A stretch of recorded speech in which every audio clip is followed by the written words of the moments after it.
ನೀವು ಅವರ ಮನೆಗೆ ಹೋಗಿ ಮಾತಾಜಿ ಕಾಫಿ ಮತ್ತೆ ಕುಡ್ದು ಬನ್ನಿ. ಬನ್ನಿ ಬನ್ನಿ.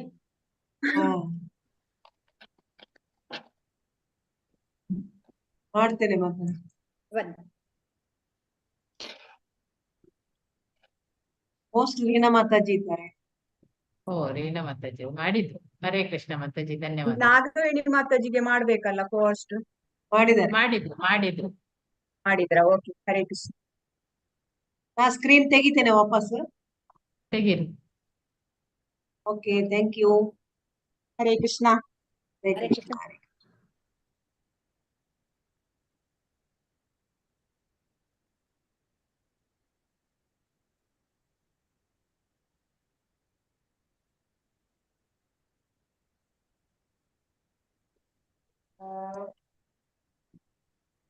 ಶ್ರೀ ಶ್ರೀ ರಾಧಾ ಗೋವಿಂದ ಹುಳಾಯಿ ಕೋಡಿಕೆರೆ ಮಂಗಳೂರು ಇವರು ಆಯೋಜಿಸಿರುವ ಪ್ರಭುಪಾದರ ಲೀಲಾಮೃತ ತರಗತಿಗೆ ಎಲ್ಲರಿಗೂ ಸ್ವಾಗತ. ಶ್ರೀ ರಾಧಾ ಗೋವಿಂದ ದೇವರಿಗೂ ಹಾಗೂ ಗೌರನಿ ತಾಯಿ ಹಾಗೂ ನರಸಿಂಹ ದೇವರಿಗೂ ಕೈ ಮುಗಿಯುತ್ತಾ ಶ್ರೀಲ ಪ್ರಭುಪಾದರಿಗೆ ವಂದನೆಗಳನ್ನು ಸಲ್ಲಿಸುತ್ತಾ, ನನ್ನ ಗುರು ಮಹಾರಾಜರಿಗೆ ವಂದನೆಗಳನ್ನು ಸಲ್ಲಿಸುತ್ತಾ, ಮಂದಿರದ ಅಧ್ಯಕ್ಷರಿಗೆ ಕೈ ಮುಗಿಯುತ್ತಾ, ಅಲ್ಲಿರುವ ಎಲ್ಲ ವೈಷ್ಣವರಿಗೂ ಕೈ ಮುಗಿಯುತ್ತಾ, ಹಿರಿಯ ಶಿಕ್ಷಕರಿಗೂ ಕೈ ಮುಗಿಯುತ್ತಾ ಹಾಗೂ ನನ್ನ ಶಿಕ್ಷಾ ಗುರುಗಳಿಗೆ ವಂದನೆಗಳನ್ನು ಸಲ್ಲಿಸುತ್ತಾ, ಇಲ್ಲಿರುವ ಎಲ್ಲಾ ಶಿಕ್ಷಕರಿಗೆ ವಂದಿಸುತ್ತಾ, ಇಲ್ಲಿರುವ ಮಾತಾಜಿಯವರು ಪ್ರಭುಜಿಯವರಿಗೆ ವಂದನೆಗಳನ್ನು ಸಲ್ಲಿಸುತ್ತಾ ಇವತ್ತಿನ ತರಗತಿಯನ್ನು ಮುಂದುವರಿಸೋಣ. ಪ್ರಾರ್ಥನೆ. ಓಂ ಅಜ್ಜಾನತಿ ಮಿರಾಂಧಸ್ಯ ಜ್ಞಾನಾಂಜನ ಶಲಾಕಯ ಚಕ್ಷುರುನ್ಮೀಲಿತಂ ಯೇನ ತಸ್ಮೈ ಶ್ರೀ ಗುರುವೇ ನಮಃ. ಶ್ರೀ ಚೈತನ್ಯ ಮನೋಭೀಷ್ಟಂ ಸ್ಥಾಪಿತಂ ಯೇನ ಭೂತಲೆ ಸ್ವಯಂ ರೂಪ ಕದಾ ಮಹ್ಯಂ ದದಾತಿ ಸ್ವಪದಾಂತಿಕಂ. ವಂದೇಹಂ ಶ್ರೀ ಗುರು ಶ್ರೀಯುತಪದ ಕಮಲಂ ಶ್ರೀ ಗುರುನ್ ವೈಷ್ಣವಾಂಶ ಶ್ರೀರೂಪಂ ಸಾಗ್ರಜಾತಂ ಸಗಣ ರಘುನಾಥಾನ್ವಿತಂ ತಂ ಸಜೀವಂ ಸಾದ್ವೈತಂ ಸಾವಧೂತಂ ಪರಿಜನ ಸಹಿತಂ ಕೃಷ್ಣ ಚೈತನ್ಯ ದೇವಂ ಶ್ರೀ ರಾಧಾ ಕೃಷ್ಣ ಪಾದಾನ್ ಸಗಣ ಲಲಿತಾ ಶ್ರೀ ವಿಶಾಖಾನ್ವಿತಾಂಶ. ಹೇ ಕೃಷ್ಣ ಕರುಣಾ ಸಿಂಧೋ ದೀನ ಬಂಧೋ ಜಗತ್ಪತೆ ಗೋಪೇಶ ಗೋಪಿಕಾ ಕಾಂತ ರಾಧಾ ಕಾಂತ ನಮೋಸ್ತುತೆ. ತಪ್ತ ಕಾಂಚನ ಗೌರಾಂಗಿ ರಾಧೆ ವೃಂದಾವನೇಶ್ವರಿ ವೃಷಭಾನುಸುತೆ ದೇವಿ ಪ್ರಣಮಾಮಿ ಹರಿಪ್ರಿಯೆ. ವಾಂಛಾ ಕಲ್ಪತರುಭ್ಯಶ್ಚ ಕೃಪಾ ಸಿಂಧುಭ್ಯ ಏವ ಚ ಪತಿತಾನಾಂ ಪಾವನೇಭ್ಯೋ ವೈಷ್ಣವೇಭ್ಯೋ ನಮೋ ನಮಃ. ನಮ ಓಂ ವಿಷ್ಣುಪಾದಾಯ ಕೃಷ್ಣ ಪ್ರೇಷ್ಠಾಯ ಭೂತಲೆ ಶ್ರೀಮತೆ ಭಕ್ತಿ ವೇದಾಂತ ಸ್ವಾಮಿನ್ ಇತಿ ನಾಮಿನೆ. ನಮಸ್ತೆ ಸಾರಸ್ವತಿ ದೇವಿ ಗೌರವಾಣಿ ಪ್ರಚಾರಿಣೆ ನಿರ್ವಿಶೇಷ ಶೂನ್ಯವಾದಿ ಪಾಶ್ಚಾತ್ಯ ದೇಶತಾರಿಣೆ. ಜೈ ಶ್ರೀ ಕೃಷ್ಣ ಚೈತನ್ಯ ಪ್ರಭು ನಿತ್ಯಾನಂದ ಶ್ರೀ ಅದ್ವೈತ ಗದಾಧರ ಶ್ರೀವಾಸಾದಿ ಗೌರ ಭಕ್ತ ವೃಂದ.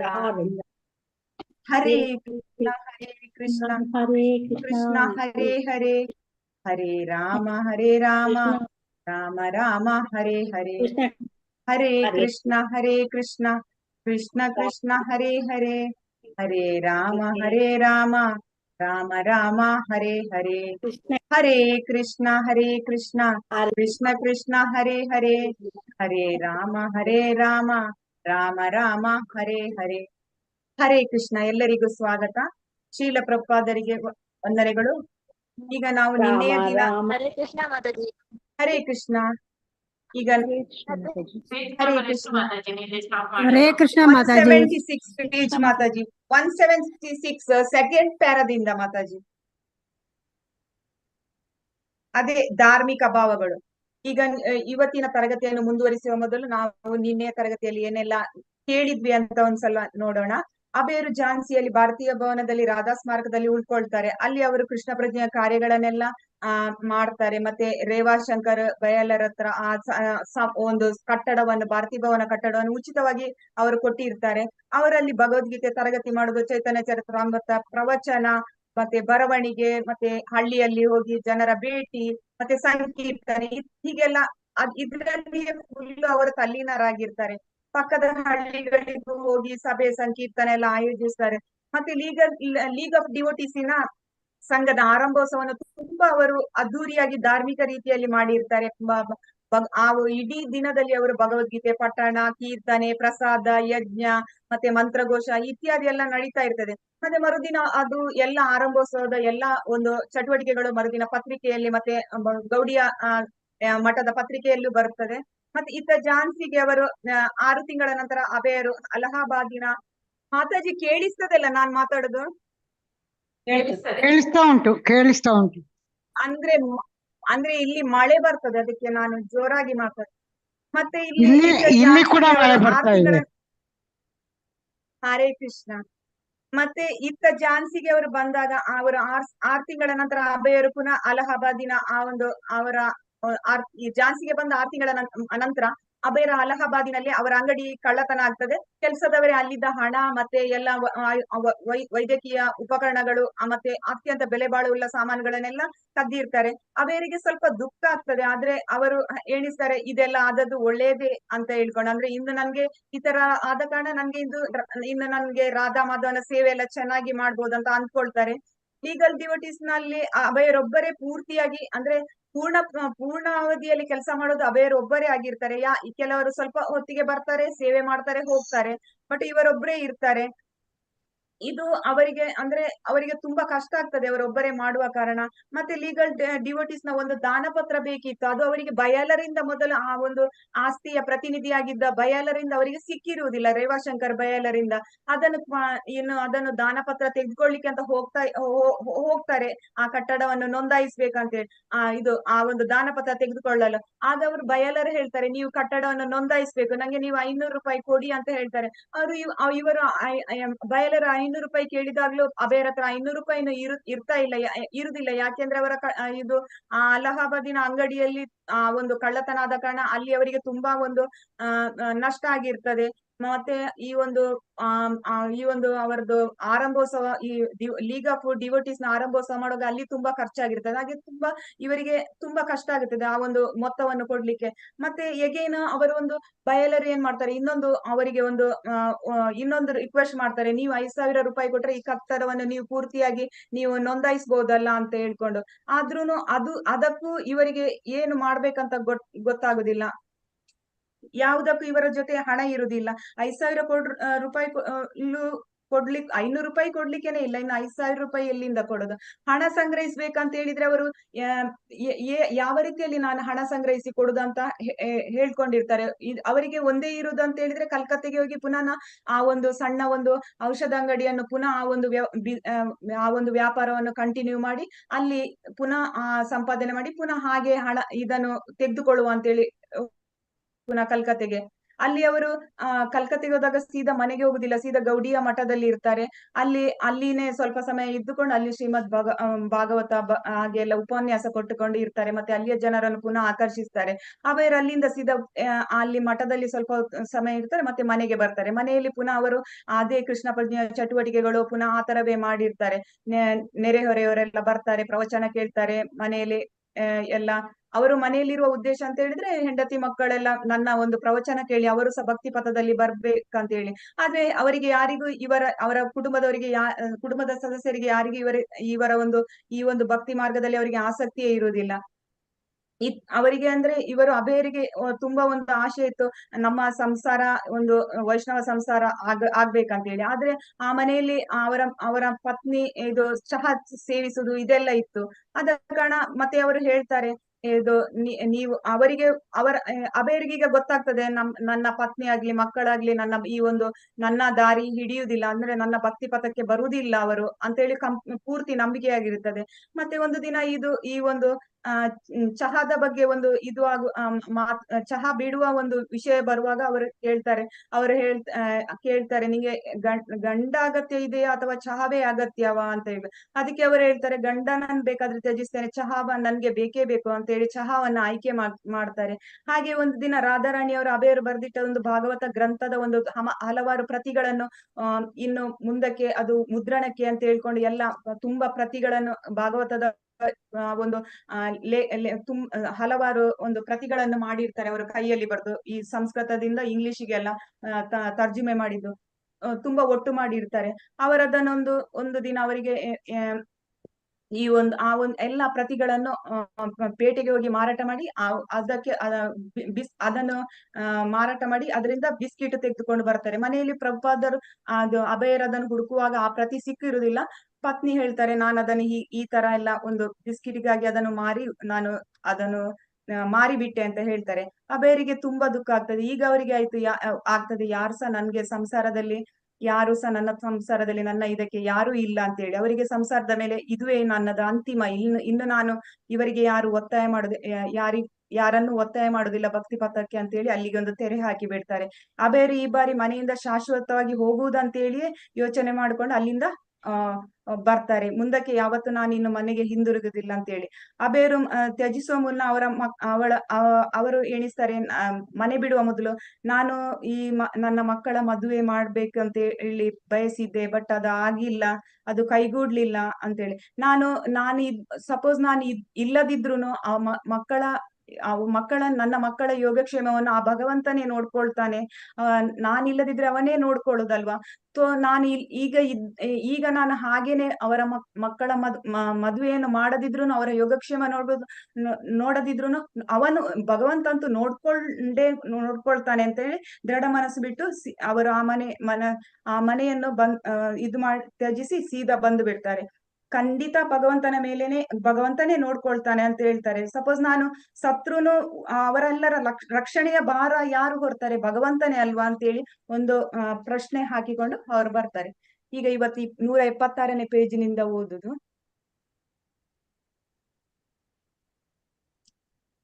ಹರೇ ಕೃಷ್ಣ. ಶ್ರುತಿ ಮಾತಾಜಿ ಓದ್ತೀರಾ? ಅದೇ ಅಲ್ಲ ಫಸ್ಟ್ ಓದ್ಲಾ ಮಾತಾಜಿ? ಹರೇ ಕೃಷ್ಣ ಮಾತಾಜಿ. ಶ್ರುತಿ ಮಾತಾಜಿ ಅಲ್ಲ ಫಸ್ಟಿಗೆ? ಓದಿ ಮಾತಾಜಿ. ಹರೇ ಕೃಷ್ಣ. ಧಾರ್ಮಿಕ ಭಾವಗಳು ಇಲ್ಲಿಂದ ಅಲ್ಲ ಮಾತಾಜಿ? ಹೌದು ಮಾತಾಜಿ. ಧಾರ್ಮಿಕ ಭಾವಗಳು ಅವನನ್ನು ಎಷ್ಟೊಂದು ಕ್ಷೋಭೆಗೊಳಿಸಿದ್ದವೆಂದರೆ ಝಾನ್ಸಿಗೆ ಹೋಗುವ ವಿಚಾರವೇ ಅವನಿಗೆ ಬರಲಿಲ್ಲ. ಒಂದು ರೈಲು ಹಿಡಿದು ಎಲ್ಲಿಗಾದರೂ ಹೊರಟು ಬಿಡಬೇಕೆಂದುಕೊಂಡ. ಕಲ್ಕತ್ತೆಗೆ ದಕ್ಷಿಣದಲ್ಲಿ ಹತ್ತಿರದಲ್ಲೇ ಜಾರ್ಗ್ರಾಮ್ನ ಆಶ್ರಮದಲ್ಲಿ ತನ್ನ ಹಳೆಯ ದೈವ ಸೋದರರು ಕೆಲವರು ಇದ್ದಾರೆಂಬುದು ನೆನಪಾಯಿತು. ಸ್ನೇಹಿತರೊಬ್ಬರಿಂದ 10 ರೂಪಾಯಿ ಸಾಲ ಪಡೆದು ಜಾರ್ಗ್ರಾಮ್ಗೆ ಟಿಕೆಟ್ ತೆಗೆದುಕೊಂಡ. ಅದೊಂದು ಸಣ್ಣ ಮಠ. ಅಭಯ ಬಂದಾಗ ಅವನನ್ನು ಪರಮಹಂಸ ಮಹಾರಾಜರು, ದಾಮೋದರ ಮಹಾರಾಜರು ಮತ್ತಿತರರು ಸ್ವಾಗತಿಸಿದರು. ಅಭಯನು ಮೊದಲ ಬಾರಿ ಭಕ್ತಿ ಸಿದ್ಧಾಂತ ಸರಸ್ವತಿಗಳ ಭೇಟಿ ಮಾಡಿದಾಗ ಪರಮಹಂಸ ಮಹಾರಾಜರು ಅಲ್ಲಿದ್ದರು. ಆಗ ಅಭಯ ಹೇಗೆ ಕಾಣುತ್ತಿದ್ದನೆಂಬುದನ್ನು ಅವರು ಜ್ಞಾಪಿಸಿಕೊಂಡರು. ಬಿಳಿ ಖಾದಿ ಧರಿಸಿ ಗಾಂಧಿಯನ್ ದಂಗೆಕೋರನಂತೆ ಆಗ ಅಭಯ ಕಾಣುತ್ತಿದ್ದನಂತೆ. ಅಭಯ ಅವರಿಗೆಲ್ಲ ಹೇಳಿದ, ನನ್ನ ಸಂಸಾರದ ಅಗತ್ಯಗಳನ್ನು ಪೂರೈಸಲು ಆಗಲಿಲ್ಲ. ಈಗ ಭಗವಾನ್ ಚೈತನ್ಯ ಮಹಾಪ್ರಭುಗಳ ಸಂದೇಶಗಳನ್ನಾದರೂ ಬೋಧಿಸುತ್ತೇನೆ. ತನ್ನ ವ್ಯವಹಾರ ಹೇಗೆ ಮಗುಚಿಕೊಂಡಿತೆಂಬುದನ್ನು, ತಾನು ಸ್ವ ಇಚ್ಛೆಯಿಂದ ಕುಟುಂಬವನ್ನು ತ್ಯಜಿಸಿ ಬಂದಿದ್ದನ್ನು, ತಾನೀಗ ನಿರ್ಗತಿಕನೆಂಬುದನ್ನು ಅಭಯ ತಿಳಿಸಿದ. ಪರಮಹಂಸ ಮಹಾರಾಜರು ಅಭಯ ಇಲ್ಲಿಗೆ ಬಂದಾಗ ತುಂಬಾ ಬಡವಾಗಿದ್ದಂತೆ ಉಪವಾಸವಿದ್ದವರಂತೆ ಕಂಡುಬಂದರು. ಅವರಲ್ಲಿ ಏನೂ ಇರಲಿಲ್ಲ. ಮಠಕ್ಕೆ ಒಬ್ಬರೇ ಬಂದರು. ಹರೇ ಕೃಷ್ಣ ಎಂದು ಜಪವನ್ನಷ್ಟೇ ಮಾಡುತ್ತಿದ್ದರು, ಬೇರೆ ಏನೂ ಇಲ್ಲ. ಅಭಯ ಜಾರ್ಗ್ರಾಮದಲ್ಲಿ ಸಂಸಾರ ಜೀವನದ ಅಲಿಪ್ತತೆಯನ್ನು ಮತ್ತಷ್ಟು ಸ್ಥಿರಗೊಳಿಸಿಕೊಂಡು ಪವಿತ್ರ ನಾಮ ಜಪ ಮಾಡುತ್ತಾ ಕಾಲ ಕಳೆದ. ಕೆಲವು ದಿನಗಳವರೆಗೆ ನಾಮಜಪವನ್ನು ಸತತವಾಗಿ ಮಾಡಿದ. ಸಂಜೆ ಪರಮಹಂಸ ಮಹಾರಾಜರು ಪ್ರವಚನ ಮಾಡುತ್ತಿದ್ದರು. ಅನಂತರ ಅಭಯನು ಭಗವದ್ಗೀತೆಯನ್ನು ಕುರಿತು ಮಾತನಾಡುತ್ತಿದ್ದ. ಆದರೆ ಕಾಲ ಸರಿದಂತೆ ಅವನ ಮನಸ್ಸು ಮತ್ತೆ ಝಾನ್ಸಿಯ ಕಡೆಗೆ ಹರಿಯಿತು. ಮತ್ತೆ ಲೀಗ್ ಆಫ್ ಡಿವೋಟೀಸ್ಗೆ ಹೋಗಲು ಸಿದ್ಧನಾದ. ಕಟ್ಟಡಗಳನ್ನು ಕೊಂಡು ಬೋಧನಾ ಕಾರ್ಯವನ್ನು ಮುಂದುವರಿಸಬೇಕಾಗಿತ್ತು. ಹರೇ ಕೃಷ್ಣ ಮಾತಾಜಿ. ನೆಕ್ಸ್ಟ್ ಲತಾ ಮಾತಾಜಿ ಓದಿ. ಹರೇ ಕೃಷ್ಣ ಮಾತಾಜಿ. ಹೊರಡುವ ಮುನ್ನ ಚೈತನ್ಯ ಮಹಾಪ್ರಭುಗಳ ಒಂದು ದೊಡ್ಡ ಮೂರ್ತಿಯನ್ನು ಪಡೆದುಕೊಂಡ. ಅದನ್ನು ಭಾರತಿ ಭವನದಲ್ಲಿ ಪ್ರತಿಷ್ಠಾಪಿಸಬೇಕೆಂದು ಯೋಚಿಸಿದ. ಇಲ್ಲಿಯ ವ್ಯಂಗ್ಯವೆಂದರೆ, ವಾಸ್ತವವಾಗಿ ಅವನು ಕಲ್ಕತ್ತೆಗೆ ಹೋದದ್ದು ವ್ಯವಹಾರ ಮುಂದುವರಿಸುವುದಕ್ಕೆ, ಹಣ ಎತ್ತಲಿಕ್ಕೆ. ಆದರೆ ಆಗ ಅವನಿಗೆ ವ್ಯವಹಾರವಿಲ್ಲ. ಹಣವಿಲ್ಲ, ಸಂಸಾರದ ಜವಾಬ್ದಾರಿಯೂ ಇಲ್ಲ. ಮದುವೆಯಾಗಿ 36 ವರ್ಷಗಳಾಗಿದ್ದವು. ಈಗ 58ನೇ ವಯಸ್ಸಿನಲ್ಲಿ ನಿಜವಾಗಿ ವಾನಪ್ರಸ್ಥಾಶ್ರಮವನ್ನು ತೆಗೆದುಕೊಂಡಿದ್ದ. ಈಗ ಕೃಷ್ಣ ಪ್ರಜ್ಞೆಯನ್ನು ಹರಡಲು ತನ್ನ ಸಮಸ್ತ ಕಾಲವನ್ನು ಮುಡಿಪಾಗಿಡಬಹುದಾಗಿತ್ತು. ವಾನಪ್ರಸ್ಥದ ಕಷಾಯ ವಸ್ತ್ರವನ್ನೇನು ಅಭಯ ಧರಿಸಲಿಲ್ಲ. ಬಿಳಿ ಧೋತಿ, ಕುರ್ತಗಳ ಉಡುಗೆ ಮುಂದುವರಿದಿತ್ತು. ಒಂದೂವರೆ ವರ್ಷದ ಹಿಂದೆ ಝಾನ್ಸಿಗೆ ಕಾಲಿಟ್ಟಿದ್ದಿನಿಂದ ಹಿಡಿದು ಝಾನ್ಸಿಯ ಜನ ಅಭಯ ಸಂಸಾರವಿಲ್ಲದ ಒಬ್ಬ ಬೋಧಕನೆಂದು ಸದಾ ಗುರುತಿಸುತ್ತಿದ್ದರು. ಈಗ ಅಭಯ ಚೈತನ್ಯ ಮಹಾಪ್ರಭುಗಳ ಮೂರ್ತಿಯನ್ನು ತಂದಿದ್ದಾನೆ. ಚೈತನ್ಯ ದೇವಾಲಯವನ್ನು ಝಾನ್ಸಿಯಲ್ಲಿ ನಿರ್ಮಿಸುವ ಸಂಕಲ್ಪ ತೊಟ್ಟು ಬಂದಿದ್ದಾನೆ. ಆಚಾರ್ಯ ಪ್ರಭಾಕರ ಮತ್ತು ಇತರರು ಅಭಯನನ್ನು ತುಂಬಾ ಗೌರವದಿಂದ ಬರಮಾಡಿಕೊಂಡರು. ಆದರೆ ರಾಧಾ ಸ್ಮಾರಕದ ಒಡೆತನದ ವಿಷಯವಾಗಿ ಸ್ಪರ್ಧೆಯನ್ನು ಎದುರಿಸಬೇಕಾಯಿತು. ಒಂದು ಸಂಸ್ಕೃತ ಸಮ್ಮೇಳನ,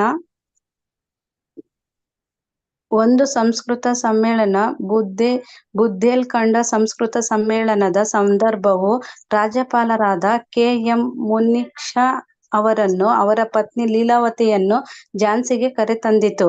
ಕ್ರಿಯಾಶೀಲ ಸಾಮಾಜಿಕ ವ್ಯವಸ್ಥಾಪಕಿಯಾಗಿದ್ದ ಲೀಲಾವತಿಯವರು ಮಹಿಳೆಯರಿಗೆ ವ್ಯಾವಹಾರಿಕ ಕೌಶಲ್ಯಗಳಲ್ಲಿ ಇಂಗ್ಲಿಷಿನಲ್ಲಿ ತರಬೇತಿ ಕೊಟ್ಟು ಸಾಮಾಜಿಕವಾಗಿ ಮಹಿಳೋದ್ಧಾರ ಮಾಡಬೇಕೆಂಬ ಗುರಿಯನ್ನು ಇಟ್ಟುಕೊಂಡಿದ್ದ ಮಹಿಳಾ ಸಮಿತಿ ಸಂಘದ ಹಲವಾರು ಶಾಖೆಗಳನ್ನು ತೆರೆದಿದ್ದರು. ಝಾನ್ಸಿಯ ವಿದ್ಯಾವಂತ ಮಹಿಳೆಯರಾದ ಚಂದ್ರಮುಖಿ, ಸೂರ್ಯಮುಖಿ ಎಂಬ ಇಬ್ಬರು ಝಾನ್ಸಿಯಲ್ಲೂ ಇಂತಹ ಶಾಖೆಗಳನ್ನು ತೆರೆಯುವ ಆಶಯ ಹೊಂದಿದ್ದರು. ಲೀಲಾವತಿಯವರು ಝಾನ್ಸಿಗೆ ಬಂದ ಸಂದರ್ಭವನ್ನು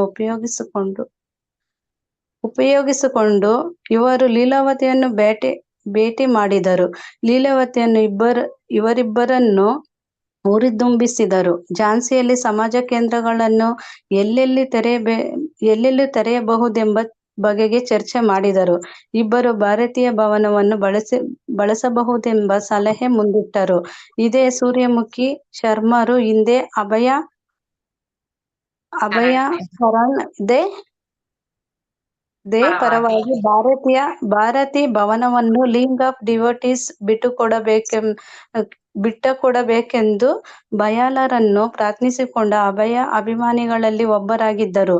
ಆದರೆ ಅಭಯನ ಒಡೆತನಕ್ಕೆ ಮಾತಾಜಿ. ಹರೇ ಹರೇ ಕೃಷ್ಣ ಕೃಷ್ಣ. ಮಾತಾಜಿ. ಧನ್ಯವಾದ. ನೆಕ್ಸ್ಟ್ ಹರಿಣಿ ಕಕ್ಕೇರಿ ಮಾತಾಜಿ ಓದಿ.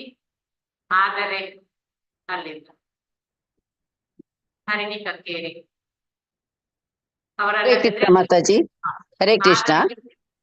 ಆದರೆ ಅಭಯನ ಒಡೆತನದ ಸಮಸ್ಯೆ ಬಗೆಹರಿದಿಲ್ಲವೆಂಬುದು ಆಕೆಗೆ ತಿಳಿದಿತ್ತು. ಈಗ ಹೆಂಗಸರ ಉದ್ಧಾರದ ಅಂಶವೇ ಆಕೆಯ ಪಾಲಿಗೆ ಹೆಚ್ಚು ಮಹತ್ವದ್ದಾಗಿ ಕಂಡಿರಬಹುದು. ಮಹಿಳಾ ಸಮಿತಿ ಸಂಘದ ಶಾಖೆಯನ್ನು ತೆರೆಯಲು ಭಾರತೀ ಮಂದಿರದ ಕಟ್ಟಡಗಳು ಪ್ರಶಸ್ತವಾದ ಸ್ಥಳವಾಗಿದೆ ಎಂದು ಮೇಲ್ಮಾಡಬೇಕು ಮಾತಾಜಿ. ಅಭಯ ಚರಣನ ಉದ್ದೇಶಕ್ಕಿಂತ ತಮ್ಮ ಮಹಿಳಾ ಉದ್ದೇಶಗಳು ಹೆಚ್ಚು ಮಹತ್ವದ್ದೆಂದು ಆ ಮಹಿಳೆಯರೆಲ್ಲ ತೀರ್ಮಾನಿಸಿದರು. ರಾಜ್ಯಪಾಲರ ಪತ್ನಿಯ ಬೆಂಬಲದ ಆಧಾರದ ಮೇಲೆ ಸೂರ್ಯಮುಖಿ ಶರ್ಮಾ ಎಸಿ ಭಕ್ತಿ ವೇದಾಂತರನ್ನು ಕಂಡಳು. ಅಭಯನ ವಿಶ್ವವ್ಯಾಪ್ತಿ ವೈಷ್ಣವ ಸಂಘ ಎಂದಿಗೂ ಸ್ಥಾಪಿತವಾಗಲಾರದೆಂದು ತಿಳಿಸಿದಳು. ನೀವು ತುಂಬಾ ಸಜ್ಜನರು, ನನಗೆ ನಿಮ್ಮ ಬಗೆಗೆ ತುಂಬಾ ಗೌರವ ಆದರಗಳಿವೆ. ಆದರೆ ನಿಮ್ಮ ಮಹತ್ವಾಕಾಂಕ್ಷೆ ಈಡೇರುತ್ತದೆ ಎಂದು ನನಗಂತೂ ಅನ್ನಿಸುವುದಿಲ್ಲ ಎಂದಳು. ಅಭಯನು ಭಾರತೀ ಭವನವನ್ನು ಖಾಲಿ ಮಾಡಿದರೆ ರಾಜ್ಯಪಾಲರ ಪತ್ನಿಯಿಂದ ಅಲ್ಲಿ ಮಹಿಳಾ ಸಮಾಜ ಕೇಂದ್ರವನ್ನು ವ್ಯವಸ್ಥೆಗೊಳಿಸಬಹುದು ಎಂದು ಸಲಹೆ ನೀಡಿದಳು. ಆಕೆ ಮುಂದುವರಿದು, ದೇವಾಲಯ ನಿರ್ಮಾಣಕ್ಕೆ ನೀವು ಇಲ್ಲಿ ಅಲ್ಲಿ ಎಲ್ಲಿ ಬೇಕಾದರೂ ಹೋಗಬಲ್ಲಿರಿ. ನಿಮಗೆ ಎಲ್ಲಿಗೆ ಬೇಕಾದರೂ ಹೋಗುವ ಸ್ವಾತಂತ್ರ್ಯವಿದೆ. ಆದರೆ ಝಾನ್ಸಿಯ ಈ ಬಡ ಹೆಂಗಸರಿಗೆ ಏನೂ ಇಲ್ಲ. ಆದುದರಿಂದ ಅವರ ಉಪಯೋಗಕ್ಕೆ ಈ ಕಟ್ಟಡಗಳನ್ನು ಕೊಡಲೇಬೇಕು. ಆದರೆ ಅಭಯನ ಉಗ್ರವಾದ ಪ್ರತಿಭಟನೆಯನ್ನು ಆಕೆ ಕಾಣಬೇಕಾಯಿತು. ಓದ್ಲ ಮಾತಾಜಿ. ಹರೇ ಕೃಷ್ಣ. ಹರೇ ಕೃಷ್ಣ ಮಾತಾಜಿ. ಧನ್ಯವಾದಗಳು. ಹರೇ ಕೃಷ್ಣ ಮಾತಾಜಿ. ಸಾಧ್ಯವಿಲ್ಲ, ಬೇರೆ ಕಟ್ಟಡ ನೋಡಿಕೊಳ್ಳಿ ಎಂದು ಅಭಯ ತನ್ನ ಸಂಘ ಯಾವುದೇ ಒಂದು ವರ್ಗದ ಪರವಾಗಿಲ್ಲವೆಂದು ಬಲ್ಲ ಜೀವರಿಗಾಗಿ ಇರುವಂತಹದ್ದೆಂದು ಹೇಳಿದೆ. ಸೂರ್ಯಮುಖಿಗೆ ನಿರಾಶೆಯಾಯಿತು. ಸಂಘದ ಸದಸ್ಯರೊಬ್ಬರೇ ತಮ್ಮ ಸಂಘದ ವಿರುದ್ಧ ಕೆಲಸ ಮಾಡುತ್ತಿರುವುದಕ್ಕಾಗಿ ಅವನಿಗೆ ಆಶ್ಚರ್ಯವಾಗಿತ್ತು. ಅಲ್ಲದೆ ಈ ಹಂಚಿಕೆಗೆ ರಾಜ್ಯಪಾಲರ ಪತ್ನಿಯ ಕುಮ್ಮಕ್ಕೂ ಇದೆ. ಅಭಯನನ್ನು ಎದುರು ಹಾಕಿಕೊಳ್ಳುವ ಗೋಜಿಗೆ ಹೋಗದೆ ಏನು ನಡೆಯುತ್ತಿದೆ ಎಂಬ ಸೂಚನೆಯನ್ನು ಕೂಡ ಕೊಡದೆ ಉನ್ನತ ಪ್ರಭಾವದ ಮಟ್ಟದಲ್ಲಿಯೇ ಶ್ರೀಮತಿ ಲೀಲಾವತಿ ಮುನ್ಸಿ ಕೆಲಸ ಮಾಡಬಲ್ಲವರಾಗಿದ್ದರು.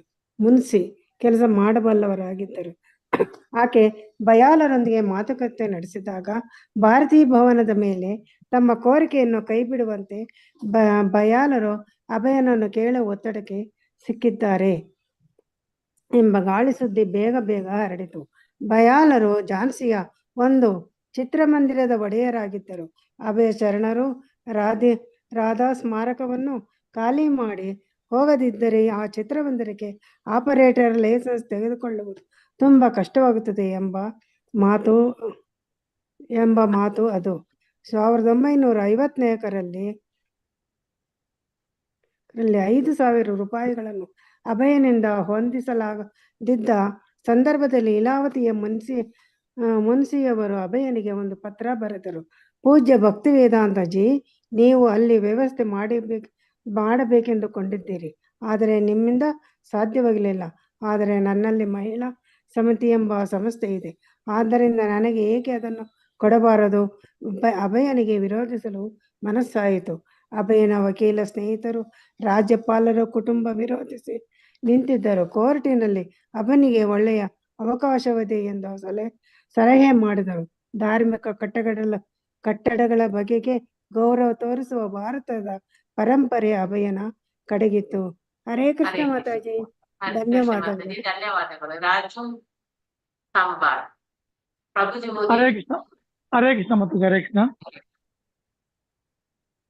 ಲೀಗ್ ಆಫ್ ಡೆವೋಟೀಸ್ನ ಸ್ಥಾಪಕ ನಾನು ಎಂದು ಪರಿಚಯಿಸಿಕೊಂಡು ಅಭಯ ಶ್ರೀಮತಿ ಮುನ್ಷಿಯವರಿಗೆ ಉತ್ತರ ಬರೆದ ಸಂಘದ ಧ್ಯೇಯವನ್ನು ವಿವರಿಸಿ ಅದರ ಕೈಪಿಡಿಯ ಪ್ರತಿಯನ್ನು ಲಗತ್ತಿಸಿದ. ಜೊತೆಗೆ ಡಾಕ್ಟರ್ ರಾಜೇಂದ್ರ ಪ್ರಸಾದ್, ಶ್ರೀ ಸೀತಾರಾಮ್, ರಾಜ ಮಹೇಂದ್ರ ಪ್ರತಾಪ್ ಮತ್ತು ಶ್ರೀಮತಿ ಲೀಲಾವತಿ ಅವರ ಪತಿ ಮುನ್ಷಿಯವರೇ ಮೊದಲಾಗಿ ಹಲವರು ಲೀಗ್ ಆಫ್ ಡೆವೋಟೀಸ್ನ ಅದ್ಭುತ ಕಾರ್ಯವನ್ನು ಮೆಚ್ಚಿ ನೀಡಿದ್ದ ಹೇಳಿಕೆಗಳ ಪ್ರತಿಗಳನ್ನು ಲಗತ್ತಿಸಿದ.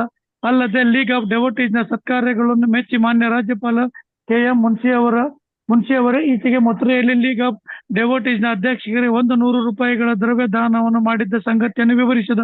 ಸಂಘದ ಕೆಲಸವು ಝಾನ್ಸಿಯಲ್ಲಿ ಮಂದಗತಿಯಲ್ಲಿ ಸಾಗಿದ್ದರೂ ಶಾಂತಿಯುತವಾಗಿ ಸಾಗುತ್ತದೆ ಎಂದು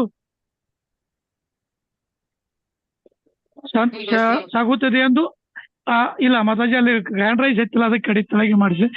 ಈಗ ಶ್ರೀಮತಿ ಮುನ್ಷಿಯವರ ಸಂಧಾನ ಕಾರ್ಯಗಳಿಂದ ನನಗೆ ತುಂಬಾ ಆತಂಕವಾಗಿದೆ ಎಂದು ತಿಳಿಸಿದ. ನಾನು ಭಾರತೀಯ ಭವನದಲ್ಲಿ ವಾಸ ಮಾಡುತ್ತಿರುವುದು ವಿರುದ್ಧ ಯಾರಿಂದಲೂ ಒತ್ತಡ ಹೇರಿಸಬಾರದೆಂದು ಪ್ರಾರ್ಥಿಸಿದ.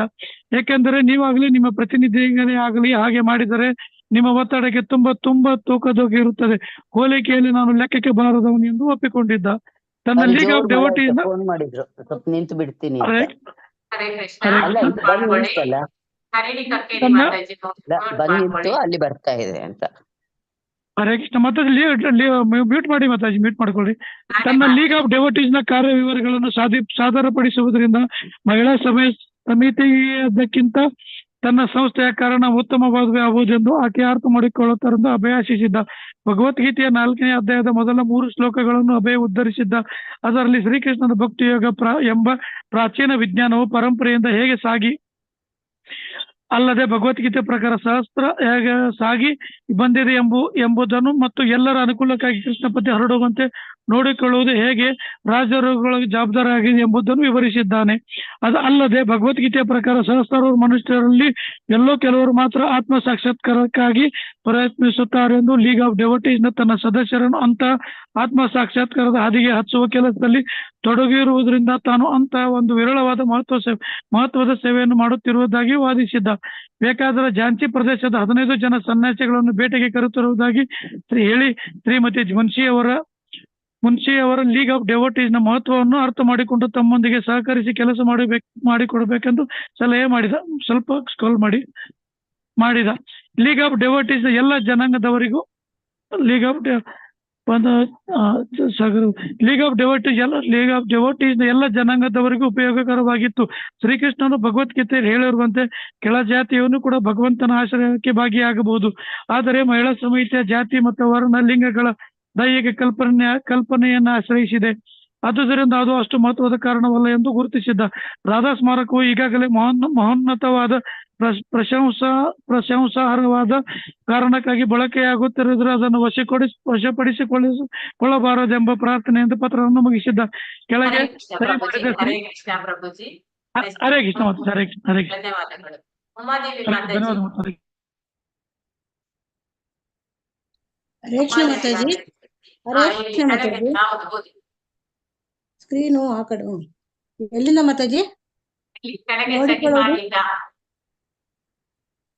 ಕೆಳಗೆ ಸಹಿ ಮಾಡಿದ್ದು ಕೆಳಗೆ ಸಹಿ ಮಾಡಿದ್ದ ಎಸಿ ಭಕ್ತಿ ವೇದಾಂತ ಸ್ಥಾಪಕ ಮತ್ತು ಕಾರ್ಯದರ್ಶಿ ಲೀಗ್ ಆಫ್ ಡಿವೋಟಿಸ್ ಒಳಸಂಚಿನಲ್ಲಿ ಸಿಕ್ಕಿಕೊಂಡಿರುವುದನ್ನು ಅರಿತು ತನ್ನ ಚಿಂತನೆಯನ್ನು ದೃಢೀಕರಿಸಿ ಭಾರತೀಯ ಭವನದಲ್ಲಿ ನಡೆದಿದ್ದ ಮಹತ್ವದ ಕೆಲಸ ಕಾರ್ಯಗಳನ್ನು ಸಣ್ಣ ಇತಿಹಾಸವಾಗಿ ಅಭಯ ಬರೆದಿಟ್ಟ ಸಂಕ್ಷಿಪ್ತ ಇತಿಹಾಸ. ಅಕ್ಟೋಬರ್ 1952ರ ಒಂದು ದಿನ ಝಾನ್ಸಿಗೆ ಬಂದ. 1952 ಗಾಂಧಿ ಜಯಂತಿ ದಿನ ಗೀತಾ ಮಂದಿರದಲ್ಲಿ ಕೆಲವು ಉಪನ್ಯಾಸಗಳನ್ನು ಮಾಡಿದೆ. ಪ್ರಭಾಕರ್ ಶಾಸ್ತ್ರಿಯವರು ಪರಿಚಯ ಮಾಡಿಕೊಂಡೆ. ನನ್ನ ಲೀಗ್ ಆಫ್ ಡಿವೋಟಿಸ್ ನ ಭಾವನೆ ಹುಟ್ಟಿಕೊಂಡಿತು. ಆಂಡ್ರೆಸ್ ತೆಗ್ದಾಕ್ಬಿಡ್ತೀನಿ ಮಾತಾಜಿ ಒಂದ್ ಸ್ವಲ್ಪ.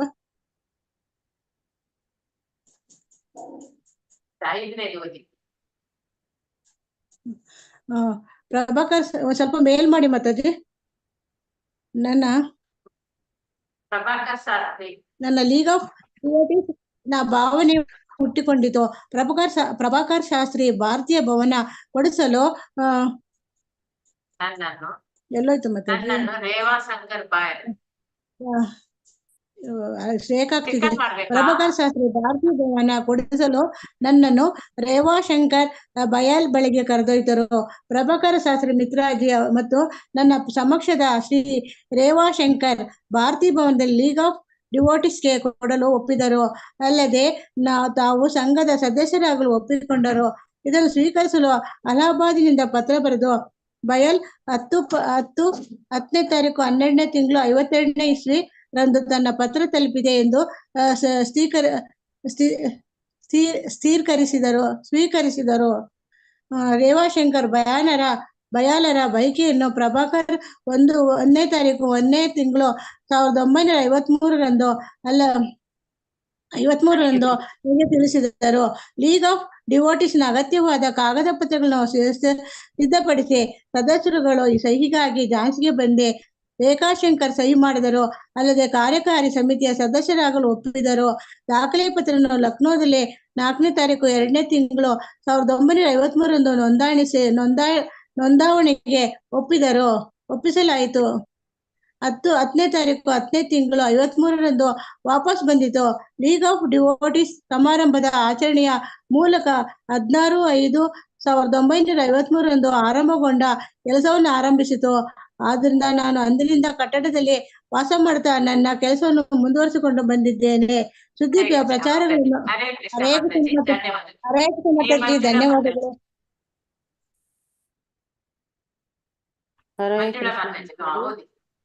ಹರೇ ಕೃಷ್ಣ. ಸುದ್ದಿ ಪ್ರಚಾರಗಳನ್ನು ತನಗೆ ಬಂದ ಧನ್ಯವಾದ ಪತ್ರಗಳನ್ನು ಸೇರಿದಂತೆ ಒಟ್ಟು 30ಕ್ಕಿಂತ ಹೆಚ್ಚು ಅಂಶಗಳನ್ನು ಅಭಯ ಪಟ್ಟಿ ಮಾಡಿದ. ನನ್ನ ವ್ಯವಹಾರೋದ್ಯಮ, ಸಂಸಾರ ಎಲ್ಲವನ್ನೂ ಬಿಟ್ಟು ಇಲ್ಲಿಗೆ ಬಂದೆ. ಬೀಗ ಒಡೆದು ಕಳ್ಳತನವಾಗಿದ್ದ ಸಂಗತಿಯನ್ನು ತಿಳಿಸುವ ತಂತಿ ಅಲಹಾಬಾದಿನಿಂದ ಬಂದಿತು. ಇಲ್ಲಿ ಕೆಲಸವಿದ್ದುದರಿಂದ ನನ್ನ ಉದ್ಯಮವನ್ನು ನಡೆಸಲು ಹೋಗಲಿಲ್ಲ. ಮುಂದೆ 7,000 ರೂಗಳ ನಷ್ಟದಲ್ಲಿ ಉದ್ಯಮ ಮುಚ್ಚಿಹೋದ ಕಥೆಯನ್ನು ಪಟ್ಟಿ ಮಾಡಿದ. ಅಭಯ ಸಹಾಯಕ್ಕಾಗಿ ಕೆಲವು ಸನ್ಯಾಸಿ ದೈವ ಸೋದರರನ್ನು ಕಾಣಬೇಕೆಂದುಕೊಂಡ. ತಾನು ಒಂದ್ ನಿಮಿಷ ಅಥವಾ ಮಾತಾಜಿ, ಒಂದ್ ನಿಮಿಷ ಮಾತಾಜಿ, ಸ್ಕ್ರೀನ್ ಹೋಯ್ತು. ಹಾ, ಬಂತಾ? ಬಂತು.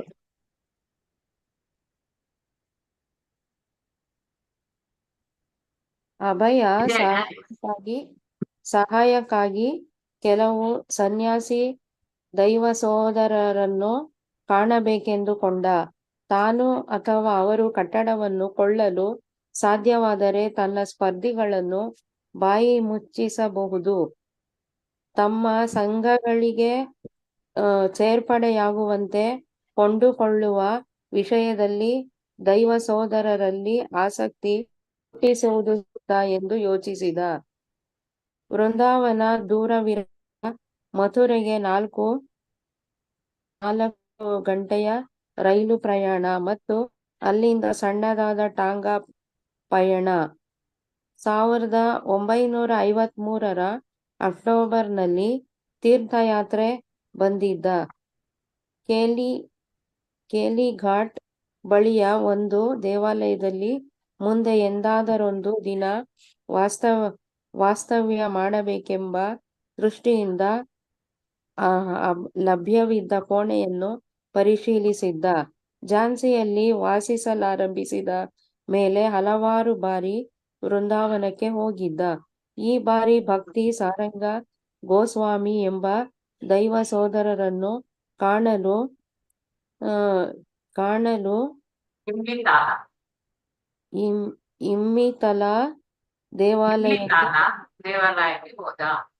ಇಮ್ಲಿತಾಲ ದೇವಾಲಯಕ್ಕೆ ಹೋದ.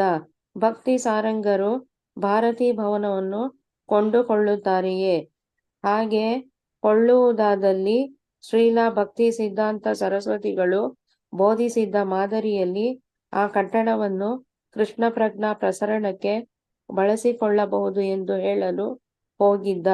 ಆದರೆ ಭಕ್ತಿ ಸಾರಂಗರಿಗೆ ಅದರಲ್ಲಿ ಆಸಕ್ತಿ ಇರಲಿಲ್ಲ. ಮುಂದೆ ಇನ್ನೊಬ್ಬ ದೈವ ಸೋದರ ದಾಮೋದರ ಮಹಾರಾಜರನ್ನು ಕಂಡ. ಅವರಿಗೂ ಆಸಕ್ತಿ ಇರಲಿಲ್ಲ. ಇನ್ನೊಬ್ಬ ದೈವ ಸೋದರ ಕೇಶವ ಮಹಾರಾಜರನ್ನು ಕಾಣಲು ಟಾಂಗಾ ಹಿಡಿದು ಮಥುರೆಗೆ ಬಂದ. ಕೇಶವ ಮಹಾರಾಜರು ಮಠದ ಒಂದು ಕೇಂದ್ರವನ್ನು ಸ್ಥಾಪಿಸಲು ಶಿಷ್ಯರೊಂದಿಗೆ ಮಥುರೆಯಲ್ಲಿದ್ದರು. ಅವರಿನ್ನೂ ಸೂಕ್ತ ಜಾಗವನ್ನು ಆಯ್ದಿರಲಿಲ್ಲ. ಆದ್ದರಿಂದ ಝಾನ್ಸಿಯ ಕನ್ನಡದ ವಿಷಯವನ್ನು ಅಭಯ ಪ್ರಸ್ತಾವಿಸಿದಾಗ ಅವರು ಆಸಕ್ತಿ ತೋರಿಸಿದರು. ತಮ್ಮ ಸಂಘದ ಧ್ಯೇಯೋದ್ದೇಶಗಳನ್ನು, ತಮ್ಮ ಚಳುವಳಿಯ ಗುರಿಗಳನ್ನು ಸೂಚಿಸಿ ಇಬ್ಬರೂ ಸೇರಿ ಭಯಾಲರಿಗೆ ಒಂದು ಪತ್ರ ಬರೆದರು. ಅನಂತರ ಶಿಷ್ಯ ಸಹಿತರಾಗಿ ಕೇಶವ ಮಹಾರಾಜರು ಅಭಯನು ಒಂದು ಗುಂಪಾಗಿ ಝಾನ್ಸಿಗೆ ಪ್ರಯಾಣ ಮಾಡಿದರು. ಹರೇ ಕೃಷ್ಣ. ಸಾಕ ಮಾತಾಜಿ?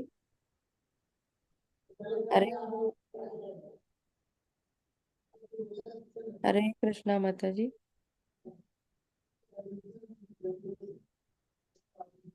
ಹರೇ ಕೃಷ್ಣ. ಕೇಳಿಸ್ತಾ ಇಲ್ಲ ಮಾತಾಜಿ. ನೆಟ್ವರ್ಕ್ ಹೋಯ್ತೇನೋ. ಮಾತಾಜಿ ಅವರದ್ದು ನೆಟ್ವರ್ಕ್ ಹೋಯ್ತು. ಈಗ ಶೇರ್ ಮಾಡ್ತಾರೆ, 1 ನಿಮಿಷ.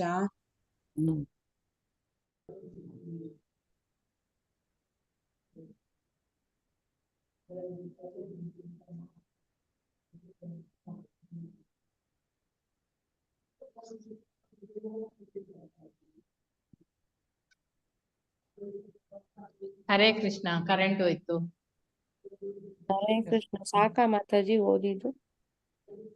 ಕಾಣುದಿಲ್ಲ ಅಲ್ಲ ನಿಮ್ಗೆ? ಇಲ್ಲ, ಕಾಣ್ತಾ ಇಲ್ಲ. ಪ್ಯಾರ ಮುಗೀತು. ಮುಗೀತಾ? ನೆಕ್ಸ್ಟ್ ಯಾರಾದ್ರೂ ಪುಸ್ತಕ ಇದ್ದವ್ರು ಓದಿ ಮಾತಾಜಿ, ಬರ್ಬಹುದು. ಓದ್ಲಾ ಮಾತಾಜಿ? ಓದಿ. ಯಾಕಂದ್ರೆ ಕೇಶವ ಮಹಾರಾಜರು ಮತ್ತು ಅವರ ತಂಡದವರು ಕೀರ್ತನೆ ಉಪನ್ಯಾಸಗಳನ್ನು ಮಾಡುತ್ತಾ ಝಾನ್ಸಿಯಲ್ಲಿಯೇ ಕೆಲವು ದಿನ ಉಳಿದರು. ರೇವಾಶಂಕರ ಬಯಾಲರೊಂದಿಗೆ ಸಂದರ್ಶನ ಗೊತ್ತು ಮಾಡಿಕೊಂಡಿದ್ದರು. ಆದರೆ ಬಯಾಲ್ ಬರಲೇ ಇಲ್ಲವಾದ್ದರಿಂದ ಅವರು ಇನ್ನೊಂದು ದಿನ ಬಯಾಲರ ಭೇಟಿಗಾಗಿ ಕಾಯಬೇಕಾಯಿತು. ಈ ಮಧ್ಯೆ ಕೇಶವ ಮಹಾರಾಜರಿಗೆ ಝಾನ್ಸಿ ನಗರದ ಬಗೆಗೆ ಒಂದು ಅಭಿಪ್ರಾಯ ತಳೆಯಲು ಮತ್ತು ಝಾನ್ಸಿಯನ್ನು ತಮ್ಮ ಮಠದ ಕೇಂದ್ರವನ್ನಾಗಿ ಏಕೆ ಮಾಡಬಾರದು ಎಂಬ ಬಗೆಗೆ ಅಭಯನೊಂದಿಗೆ ಚರ್ಚಿಸಲು ಸಮಯ ಸಿಕ್ಕಂತಾಯಿತು. ಜನ ತುಂಬಾ ಸಹಕಾರ ಭಾವದವರೆಂದು ಅವರ ಗಮನಕ್ಕೆ ಬಂದಿತ್ತು. ಆದರೆ ಸ್ಥಳ ಮಾತ್ರ ದೂರದ ಮೂಲೆಯಲ್ಲಿರುವುದೆಂದೆನಿಸಿತ್ತು.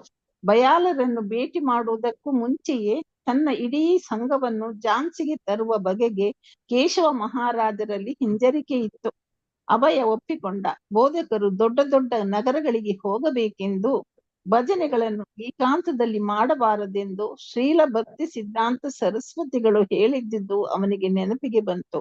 ಅಲ್ಲದೆ ಇಲ್ಲಿ 2 ವರ್ಷಗಳಿಂದ ಇದ್ದರೂ ಪೂರ್ಣ ಪ್ರಮಾಣದ ಶಿಷ್ಯರು ಯಾರೂ ಸಿಕ್ಕಿಲ್ಲವೆಂದು ಒಪ್ಪಿಕೊಂಡ. ಕೊನೆಗೆ ಬಯಾಲರನ್ನು ಕಂಡಾಗ ಆಸ್ತಿ ಕೊಳ್ಳಲು ಖಚಿತ ಷರತ್ತುಗಳನ್ನು ಬಯಾಲರು ಹಾಕಲಿಲ್ಲ. ಅವರು ಆ ಕಟ್ಟಡವನ್ನು ಕೊಳ್ಳಲು ಅರ್ಹರಾಗಿದ್ದಾರೆ ಎಂದು ಒಪ್ಪಿಕೊಂಡರು. ಆದರೆ ಕಟ್ಟಡಗಳ ಉಪಯೋಗವನ್ನು ಒಂದು ನಿಬಂಧನೆಗೆ ಒಳಪಡಿಸಿದರು. ಅವರು ನಡೆಸಲಿರುವ ಕಾರ್ಯಕ್ರಮಗಳ ಸ್ವರೂಪ ನಿರ್ಣಯದಲ್ಲಿ ತನಗೂ ಅಭಿಪ್ರಾಯ ಹೇಳಲು ಹಕ್ಕಿರಬೇಕು ಎಂದು ಹೇಳಿದರು. ಇದು ಏನೋ ಕಿತಾಪತಿ ವ್ಯವಹಾರವೆಂದು ಅಭಯನಿಗೆ ತಿಳಿದು ಹೋಯಿತು. ಕಟ್ಟಡವನ್ನು ಮಹಿಳಾ ಸಮಿತಿಗೆ ಒಪ್ಪಿಸುವಂತೆ ಬಯಾಲರ ಮೇಲೆ ತೀವ್ರತರವಾದ ಒತ್ತಡ ಬಂದಿರಬಹುದು ಎಂಬ ತೀವ್ರ ಅನುಮಾನವು ಬಂದಿತ್ತು. ಆಗ ಆಸಕ್ತಿ ಕಳೆದುಕೊಂಡ ಕೇಶವ ಮಹಾರಾಜರು ಮಥುರಾಕ್ಕೆ ಹಿಂತಿರುಗಲು ನಿರ್ಧರಿಸಿ ತಮ್ಮ ಸಂಗಡ ಬರುವಂತೆ ಅಭಯನಿಗೆ ಆಮಂತ್ರಣ ಕೊಟ್ಟರು. ಇನ್ನು ಬಂದಿಲ್ಲ. ಆದರೆ ಅಭಯ ಭಾರತೀ ಭವನದಲ್ಲೇ ಉಳಿದ. ಬಯಾಲರಿಗೆ ಅಭಯನನ್ನು ಹೊರಗೆ ಕಳಿಸುವುದಿತ್ತು. ಭಾರತೀ ಭವನದಲ್ಲಿ ಈಗ ಉಳಿದುಕೊಳ್ಳಲು ಅಭಯನಿಗೆ ಯಾವ ಹಕ್ಕು ಇಲ್ಲ ಎಂದು ಹೇಳಿ ಅಭಯ ಕೊಟ್ಟಿದ್ದ 210 ರೂಪಾಯಿಗಳ ಠೇವಣಿಯನ್ನು ಹಿಂತಿರುಗಿಸಿ ಬಿಟ್ಟರು. ಅಭಯ ತನ್ನ ಸಣ್ಣ ಇತಿಹಾಸದಲ್ಲಿ ಇತ್ತೀಚಿನ ಘಟನೆಗಳನ್ನು ಸೇರಿಸಿದ್ದ. 29. ತಾನು ಕೊಟ್ಟಿದ್ದ ಠೇವಣಿಗೆ ಸಂಬಂಧಿಸಿದಂತೆ 210 ರೂಪಾಯಿಗಳಿಗೆ ಒಂದು ಚೆಕ್ ಕೊಟ್ಟಿದ್ದಾರೆ. ಆದರೆ ಅವನ ಹಣ ಬ್ಯಾಂಕಿನಲ್ಲಿ ಇಲ್ಲ. ಬ್ಯಾಂಕ್ ಟಿಪ್ಪಣಿಗಳೊಂದಿಗೆ ಚೆಕ್ ಅನ್ನು ನನಗೆ ಹಿಂತಿರುಗಿಸಿದೆ. 30. ಅವರಿಗೆ ಕೊಟ್ಟಿದ್ದ ಹಣ ಬಯಾಲರಿಂದಲೇ ದುರುಪಯೋಗವಾಗಿದೆ. ಸ್ವಂತ ಕೆಲಸಕ್ಕಾಗಿ ಬಳಸಲಾಗಿದೆ. ಈಗ ಬ್ಯಾಂಕಿನವರೊಂದಿಗೆ ಮಾತನಾಡಿಕೊಂಡು ಸುಳ್ಳು ಚೆಕ್ ಅನ್ನು ನನಗೆ ಕೊಡಲಾಗಿದೆ. 31. ಮೊದಲಿನಿಂದ ಕೊನೆಯವರೆಗೆ ನನಗೆ ಶುದ್ಧಾಂಗ ಮೋಸವಾಗಿದೆ. ಬಂದಿಲ್ವಾ ಮಾತಾಜಿ? ಯಾರಾದ್ರೂ ಓದ್ತೀರಾ? ಬಂದಿಲ್ಲ. ಓದಿ ನೀವು. 32. ಓದಿ ಪುಸ್ತಕ ಇದ್ರೆ ಓದಿ ಮಾತಾಜಿ, ಕಂಟಿನ್ಯೂ ಮಾಡಿ. ಹರೇ ಕೃಷ್ಣ. ಹರೇ ಕೃಷ್ಣ. 32. ಕಟ್ಟಡಗಳನ್ನು ಹಿಂದಕ್ಕೊಪ್ಪಿಸುವ ಮುನ್ನ ನಾನು ಕಳೆದುಕೊಂಡಿರುವ ಹಣಕ್ಕೆ ಪರಿಹಾರ ದೊರೆಯಬೇಕು. ಆದರೆ ಅದು ಕೃಷ್ಣನ ನಿಗೂಢ ಸಂಕಲ್ಪ ಎಂದು ಅಭಿಯನಿಗನ್ನಿಸಿತು. ಘಟನೆಗಳು ಮತ್ತು ಭಾವನೆಗಳು ಝಾನ್ಸಿಯಲ್ಲಿ ಸಂಘವನ್ನು ನಡೆಸುವುದಕ್ಕೆ ಅಡ್ಡಿಯೊಡ್ಡುತ್ತಿದ್ದವು. ಅದು ಶುಭಕರವೆಂದು ಅನಿಸಲಿಲ್ಲ. ಶ್ರೀಲಾ ಪ್ರಭುಪಾದರು. ನಾನು ಅಲ್ಲಿಂದ ಆರಂಭಿಸಬೇಕೆಂದುಕೊಂಡಿದ್ದೆ. ಅದು ಒಂದು ಸುಂದರ ವಿಶಾಲ ಗೃಹ. ನನಗೆ ಕಾನೂನುಬದ್ಧವಾಗಿ ಕೊಟ್ಟಿರಲಿಲ್ಲ ನಿಜ, ಆದರೆ ನಾನು ಅದನ್ನು ಉಪಯೋಗಿಸಿಕೊಳ್ಳುತ್ತಿದ್ದೆ. ಅದು ಹೇಗೋ ಏನೋ ಆಕೆಗೆ ಈ ಮನೆ ತುಂಬಾ ಸೂಕ್ತವೆಂಬ ಕಲ್ಪನೆ ಬಂದಿತು. ಆಕೆ ರಾಜ್ಯಪಾಲರ ಪತ್ನಿ. ಕಲೆಕ್ಟರ್ ಸಾಹೇಬರ ಮತ್ತು ಸರ್ಕಾರಿ ಅಧಿಕಾರಿಗಳ ಮೂಲಕ ಆಕೆ ಒತ್ತಡ ತಂದರು. ನನಗೂ ಅನೇಕ ವಕೀಲ ಸ್ನೇಹಿತರೇ ಇದ್ದರೆಂದು ಬಿಡಬೇಡಿ ಎಂದು ಅವರು ಸಲಹೆ ಕೊಟ್ಟರು. ಆದರೆ ನಾನು ಯೋಚಿಸಿದೆ, ಕಟ್ಲೆ ನಡೆಸುವವರು ಯಾರು? ನಾನು ಗೃಹ ತ್ಯಾಗ ಮಾಡಿದವನು. ಈಗ ಕಟ್ಲೆ ಜರುಗಿಸಲೇನು? ನನಗೆ ಈ ಮನೆಯೇ ಬೇಕಾಗಿಲ್ಲ. ಏನೋ ತುಂಬಾ ಡಿಸ್ಟರ್ಬೆನ್ಸ್ ಇದೆ. ಗೀತಾ ಮಾತಾಜಿ ಮ್ಯೂಟ್ ಮಾಡ್ಕೊಳ್ಳಿ. ಗೌಡಿಯ ಮಠದ ಪ್ರಚಾರಕರು ಕೋರ್ಟಿನಲ್ಲಿ ವರ್ಷಗಟ್ಟಲೆ ತಮ್ಮ ಶಕ್ತಿಯನ್ನು ವ್ಯಯಿಸಿದ್ದುದು ಅಭಿಯನ ನೆನಪಿಗೆ ಬಂತು. ದೀರ್ಘಕಾಲದ ಗೃಹ ಮತ್ತು ವ್ಯವಹಾರಗಳ ಬಂಧನಗಳಿಂದ ಬಿಡುಗಡೆ ಹೊಂದಿದ್ದ ಆತನಿಗೆ ಕಾನೂನಿನ ಹೋರಾಟದಲ್ಲಿ ಆಸಕ್ತಿ ಇರಲಿಲ್ಲ. ಅವನು ಹೋರಾಟ ನಡೆಸಬಹುದಾಗಿತ್ತು, ಆದ್ರೆ ಝಾನ್ಸಿ ತುಂಬಾ ದೂರವಾಗುತ್ತದೆ ಎಂದು ಕೇಶವ ಮಹಾರಾಜರು ಹೇಳಿದುದು ನೆನಪಿಗೆ ಬಂದಿತು. ಎಲ್ಲವೂ ಇಲ್ಲೇ ಆರಂಭವಾಗಿದ್ದುದೇನೋ ನಿಜ. ಇಲ್ಲದಿದ್ದರೆ ಇಂತಹ ಅಜ್ಞಾತ ಮೂಲೆಯನ್ನು ಅಭಯ ಲೀಗ್ ಆಫ್ ಡಿವೋಟಿಸ್ ನ ಸ್ಥಾಪನೆಗೆ ಆಯ್ದುಕೊಳ್ಳುತ್ತಿರಲಿಲ್ಲ. ಝಾನ್ಸಿಯ ವಿದ್ಯಾವಂತ ತರುಣತನಿಯರು ಇವರಿಗೆ ಒಳ್ಳೆಯದನ್ನು ಬಯಸಿದ್ದ. ಹಾಗೆಯೇ ಮಹಿಳಾ ಸಂಘಕ್ಕೂ ಮಂಗಳವನ್ನು ಬಯಸಿದ್ದರು. ಥಿಯೋಸಫಿಕಲ್ ಸೊಸೈಟಿ, ಆರ್ಯ ಸಮಾಜ ಮತ್ತು ಇತರ ಸಂಸ್ಥೆಗಳು ಕೂಡ ಹೀಗೆ. ಆದರೆ ಇವೆಲ್ಲರ ಸದ್ಭಾವಗಳು ಶುದ್ಧಾಂಗ ಶರಣಾಗತಿ ಮತ್ತು ಭಕ್ತಿಯ ಮಟ್ಟದವರಾಗಿರಲಿಲ್ಲ. ತಮ್ಮ ಶಿಷ್ಯ ಕೂಡ ಕೇವಲ ಅಲ್ಪಕಾಲಿಕ ಸಹಾಯವನ್ನು ಮಾಡುತ್ತಿದ್ದ. ಇಷ್ಟಾದರೂ ಈ ಆಲೋಚನೆಗಳು ಅಭಿಯನನ್ನು ಓಡಿಸುವಷ್ಟು ಶಕ್ತಿ ಹೊಂದಿರಲಿಲ್ಲ. ನಿಜವಾದ ಸಂಗತಿ ಎಂದರೆ ಅಭಿಯನನ್ನು ಆಚೆಗೆ ದಬ್ಬಲಾಗಿತ್ತು ಅಷ್ಟೇ. ಶ್ರೀಲಾ ಪ್ರಭುಪಾದ: ನಾನು ಬಿಟ್ಟು ಹೋಗದೆ ಇದ್ದಿದ್ದರೆ ಯಾವನೂ ನನ್ನನ್ನು ಅಲ್ಲಾಡಿಸುತ್ತಿರಲಿಲ್ಲ, ಅದು ನಿಜ. ಆದರೆ ನಾನು ಯೋಚಿಸಿದೆ, ವಿವಾದವನ್ನು ತಂದವರು ಯಾರು? ಅದು ರಾಜ್ಯಪಾಲರ ಪತ್ನಿ. ಕಲೆಕ್ಟರ್ ಸಾಹೇಬರ ಮೂಲಕ ಒತ್ತಾಯ ತರುತ್ತಿದ್ದಾರೆ. ಕಟ್ಟಡದ ಅಧಿಕಾರ ಹೊಂದಿದ ಮ್ಯಾನೇಜರ್ ಭಯಾಲ್ ನಗರದಲ್ಲಿ ಒಂದು ಚಿತ್ರಮಂದಿರ ನಡೆಸುತ್ತಿದ್ದ. ನೀವು ಭಾರತೀ ಭವನವನ್ನು ಬಿಟ್ಟು ಕೊಡುವ ತನಕ ನಿಮ್ಮ ಸಿನಿಮಾ ಮಂದಿರದ ಲೈಸೆನ್ಸ್ ಅನ್ನು ನವೀಕರಿಸುವುದಿಲ್ಲ ಎಂದು ಕಲೆಕ್ಟರ್ ಭಯಾಲರ ಮೇಲೆ ಒತ್ತಡ ತಂದರು. ನನಗನ್ನಿಸಿತು, ಪಾಪ, ಅನ್ಯಾಯವಾಗಿ ಈ ಮನುಷ್ಯ ತೊಂದರೆಗೆ ಸಿಕ್ಕಿಕೊಳ್ಳುತ್ತಾನೆ. ಹೋರಾಡಲು ನಾನು ತುಂಬಾ ಖರ್ಚು ಮಾಡಬೇಕಾಗುತ್ತದೆ. ಅಲ್ಲದೆ ಆಕೆ ರಾಜ್ಯಪಾಲರ ಪತ್ನಿ. ಓದ್ಲ ಮಾತಾಜಿ? ಬೇರೆ ಯಾರು ಓದ್ತಾರ?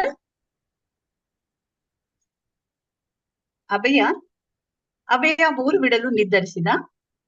ತನ್ನ ಗೈರು ಹಾಜರಿಯಲ್ಲಿ ಲೀಗ್ ಆಫ್ ಡಿವೋಟೀಸ್ ಅನ್ನು ನಡೆಸಿಕೊಂಡು ಹೋಗಬೇಕೆಂದು ಸ್ನೇಹಿತರಿಗೆ ಹೇಳಿದ. ಅಭಿಯನನ್ನು ಕಳಿಸುವುದು ಅವರಿಗೆಲ್ಲ ದುಃಖದ ಸಂಗತಿಯಾಗಿತ್ತು. ಆದರೂ ಕೆಲವರು ಸ್ನೇಹಿತರು ಅಭಿಯನ ಎದುರಿಗೆ ಮಹಿಳಾ ಸಂಘದ ಕಾರ್ಯಚಟುವಟಿಕೆಗಳನ್ನು ಹೊಗಳಿ ಅದು ಸ್ಥಾಪನೆಗೊಳ್ಳುವುದು ಒಳ್ಳೆಯದು ಎಂದರು. ಆ ಕಟ್ಟಡವನ್ನು ಕೊಳ್ಳಲು ಅಭಿಯನಲ್ಲಿ ಹಣವಿಲ್ಲವೆಂದು ಗೊತ್ತಿದ್ದರೂ ಅವರಿಗೆ ಅಭಿಯನಿಗೆ ಹಣಕಾಸಿನ ಸಹಾಯ ಮಾಡಲಾಗಿರಲಿಲ್ಲ. ಹರೇ ಕೃಷ್ಣ. ಯಾವ ಪೇಜ್ ಮಾತಾಜಿ? 184 ಬಂತ? ಸ್ಕ್ರೀನ್ ಬಂತ? ಬರ್ತಾ ಇದೆ. ಇವಾಗ ಬರ್ತಾ ಇದೆ.